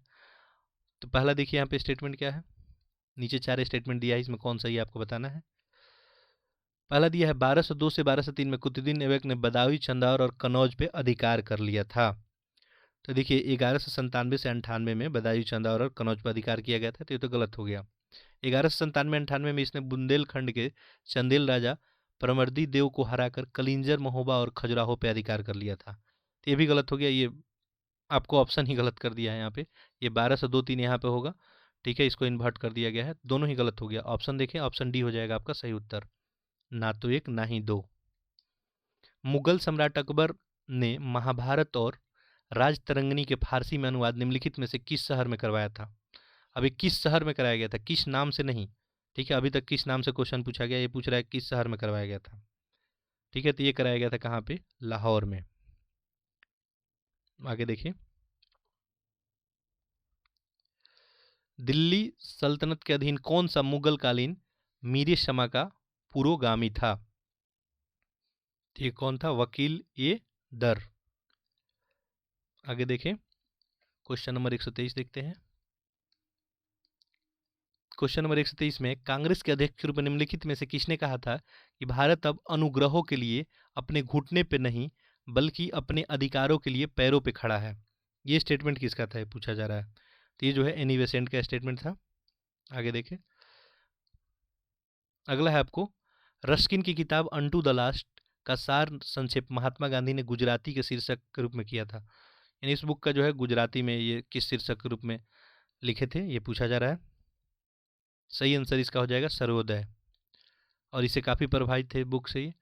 शेररामपुर मिशन प्रेस की स्थापना निम्नलिखित में से किस मिशनरी द्वारा 1799 में की गई थी? ठीक है, कौन सी मिशनरी थी, तो ये थी डेनिश मिशनरी। आगे देखें 126, निम्नलिखित में से किसने जिमोरिन योजना के तहत Berlin committee for Indian independence की स्थापना की थी? ठीक है, तो ये जो यहाँ पे लाला हरदयाल, भूपेंद्र नाथ दत्त, वीरेंद्र नाथ चट्टोपाध्याय, ये सारे लोग हो जाएंगे, उपयुक्त यहाँ पे सभी हो जाएगा। Berlin committee for India independence की स्थापना। पुर्तगाली स्वदेश को उत्तर पश्चिमी भारत से टापटा ले जाया करते थे, जो एक प्रकार का था। देखिए जो पुर्तगाली स्वदेशी को लिखा है उत्तर पश्चिमी भारत से टापटा ले जाया करते थे, वो एक प्रकार का क्या था? तो एक प्रकार का क्या था, ये कपड़ा था। ठीक है, टापटा एक प्रकार का कपड़ा ही था। आगे देखें, वे विद्वान समाजवादी, राष्ट्रवादी और पेशे से वकील थे। उन्होंने अपने व्यवहारों को छोड़ दिया और गैर सहकारिता आंदोलन में शामिल हो गए एवं 1934 में पटना के समाजवादी सम्मेलन में अध्यक्ष और 1937 में उत्तर प्रदेश विधानसभा के सदस्य बन गए। ये सभी विशेषता जो है किससे संबंधित थी? ठीक है, तो ये जो थे आचार्य नरेंद्र देव थे। आगे देखिए क्वेश्चन नंबर 128। ठीक है, आप वीडियो को पॉज कर लेंगे अंग्रेजी वाले और क्वेश्चन को जो है सॉल्व करने का प्रयत्न करेंगे।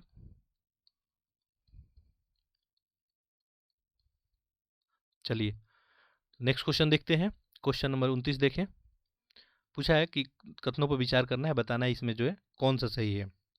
देखिए पहला लिखा है अवध किसान सभा का गठन बाबा रामचंद्र के प्रयास से अक्टूबर जो है 1918 में किया गया। ठीक है, ये दिया है 1918 में किया गया। तो ये तो पहला स्टेटमेंट क्या हो गया आपका, गलत हो गया। ठीक है, ये 17 अक्टूबर 1920 को किया गया था। दूसरा है लगान में वृद्धि और उपज के रूप में लगान वसूल को लेकर अवध के किसानों ने एका आंदोलन नाम से आंदोलन चलाया। ठीक है, ये बात सही है। किसान आंदोलन में महिलाओं की सक्रिय भागीदारी इस किसान सभा की महत्वपूर्ण विशेषता थी। ये भी सही है, यहाँ पे 2 3 दोनों सही है। ऑप्शन क्या हो जाएगा, सी। आगे देखें, अगला है आपको नेक्स्ट क्वेश्चन देखेंगे। निम्नलिखित में से किस प्रांत में बर्ड कमीशन के प्रतिवेदन पे महलवाड़ी बंदोबस्त किया गया जिसमें 20 वर्ष बाद लगान का निर्धारण बढ़ी हुई दर पे कर दिया गया। तो ये जो है किसके लिए बात किया गया था, ये पूछा जा रहा है। तो ये उत्तरी पश्चिमी प्रांत के लिए किया गया था। निम्नलिखित में से किसने सिंध के प्रति आक्रामक जो है नीति अपनाई थी, आक्रामक नीति किसके द्वारा अपनाया गया था। ठीक है, तो ये आसान सा क्वेश्चन है, लॉर्ड ऑकलैंड के द्वारा। आगे देखें, निम्नलिखित में से किसने साम्राज्यवाद और सैन्यवाद को पूंजीवाद का जुड़वा बच्चा कहा था। किसका स्टेटमेंट था ये। ठीक है, ये स्टेटमेंट था लाला लाजपत राय का। निम्नलिखित में से किस वायसराय द्वारा पश्चिमोत्तर सीमा प्रांत में अम्बाला अभियान चलाया गया। ठीक है, अम्बाला अभियान किसके द्वारा चलाया गया पूछा जा रहा है। तो लॉर्ड एल्गिन फर्स्ट के द्वारा चलाया गया था। किस विदेशी कंपनी को मार्तंड वर्मा ने हराकर केरल में उनकी राजनीतिक सत्ता खत्म कर दी थी।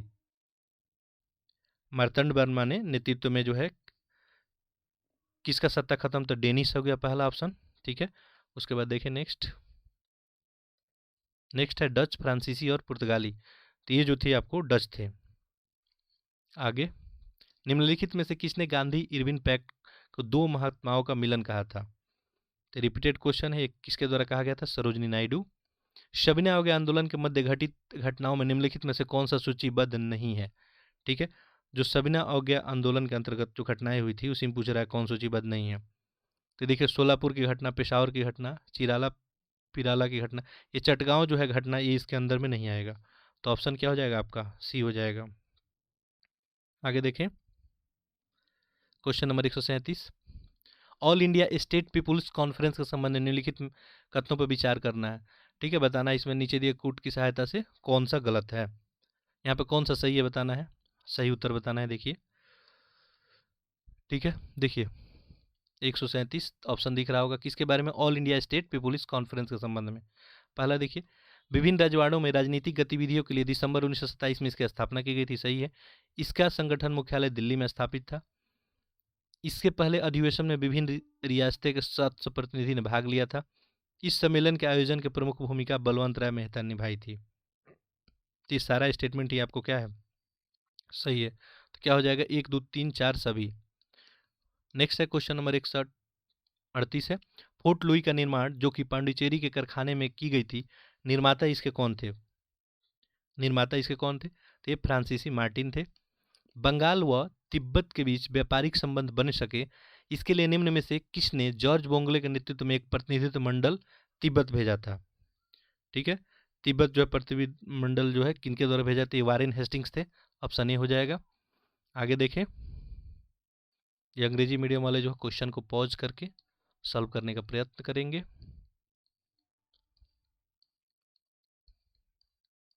ओके चलिए, तो नेक्स्ट है क्वेश्चन नंबर आपका 140 ब्रिटिश भारत में मजदूरों की पहली हड़ताल कहाँ जो है हुई थी।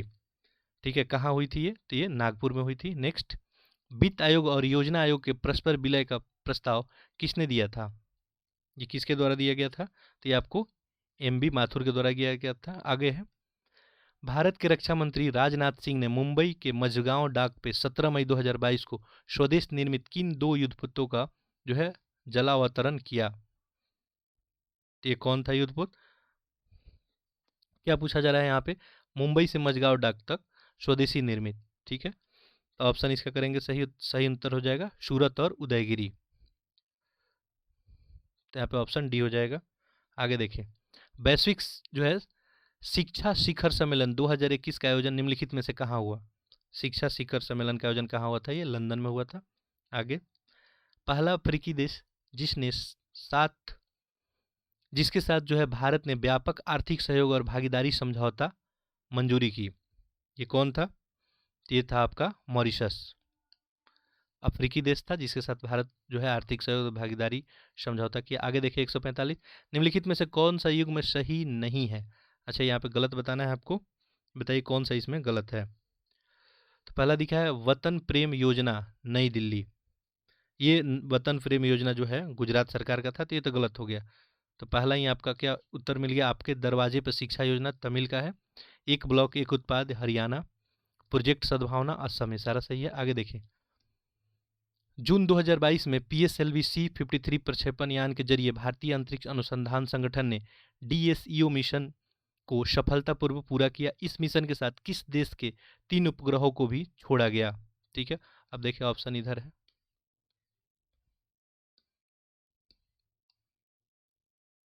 ठीक है, इसका सही ऑप्शन जो है आपका हो जाएगा सिंगापुर। आगे देखिए 147, राष्ट्रमंडल खेल 2022 निम्नलिखित में से किसने स्वर्ण पदक नहीं जीता? ठीक है, आपको बताना है किसने जो है नहीं जीता।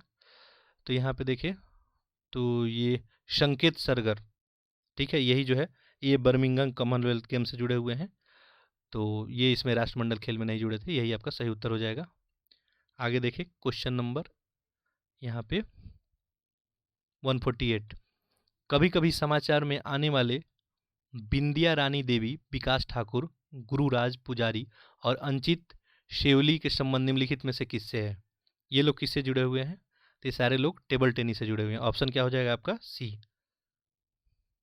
नहीं, यहाँ पे देखिए टेबल टेनिस से नहीं जुड़े हुए थे लोग, ये किससे जुड़े हुए थे? आपको वेट लिफ्टिंग से। ठीक है, ये विकास ठाकुर, गुरुराज जी वेट लिफ्टिंग से जुड़े हुए हैं।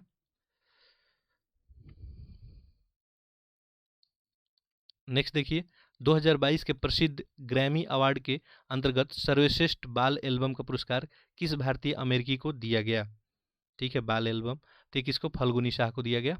आगे, मार्च 2022 में भारत के महापंजीयक कार्यालय द्वारा 2017-19 के लिए नमूना पंजीकरण प्रणाली विशेष बुलेटिन जारी किया गया। इसके आधार पर निम्नलिखित कथनों पर विचार कीजिए। ठीक है, यहाँ पे आपको विचार करके ये जूम इन कर देते हैं, ये क्वेश्चन काफ़ी बड़ा है, दिख नहीं रहा होगा, देखिए। तो यहाँ पे आपको बताना है कि कौन सा आंसर सही होगा। ठीक है, देखिए पहला दिया है 2000 जो है 17-19 की अवधि के लिए भारत जो है मातृ मृत्यु दर सुधर कर 103 हो जाएगा। ठीक है, तो ये जो है 103 होने की बात नहीं है, तो ये तो गलत है। ठीक है, दूसरा है रिपोर्ट के अनुसार ऐसी संभावना है कि भारत 2035 तक MMR दर जो है 70 के लक्ष्य को प्राप्त कर लेगा, तो ये सही है। नहीं, यहाँ पे क्या बताना है? सही नहीं है। ठीक है, ध्यान देंगे। ठीक है, यहाँ पे जो है आपको क्या बताना है? सही नहीं है। पहला यहाँ पे क्या दिया है कि 17 से 19 की अवधि के लिए भारत का जो है MMR सुधर कर 103 हो गया। अच्छा, हो गया है।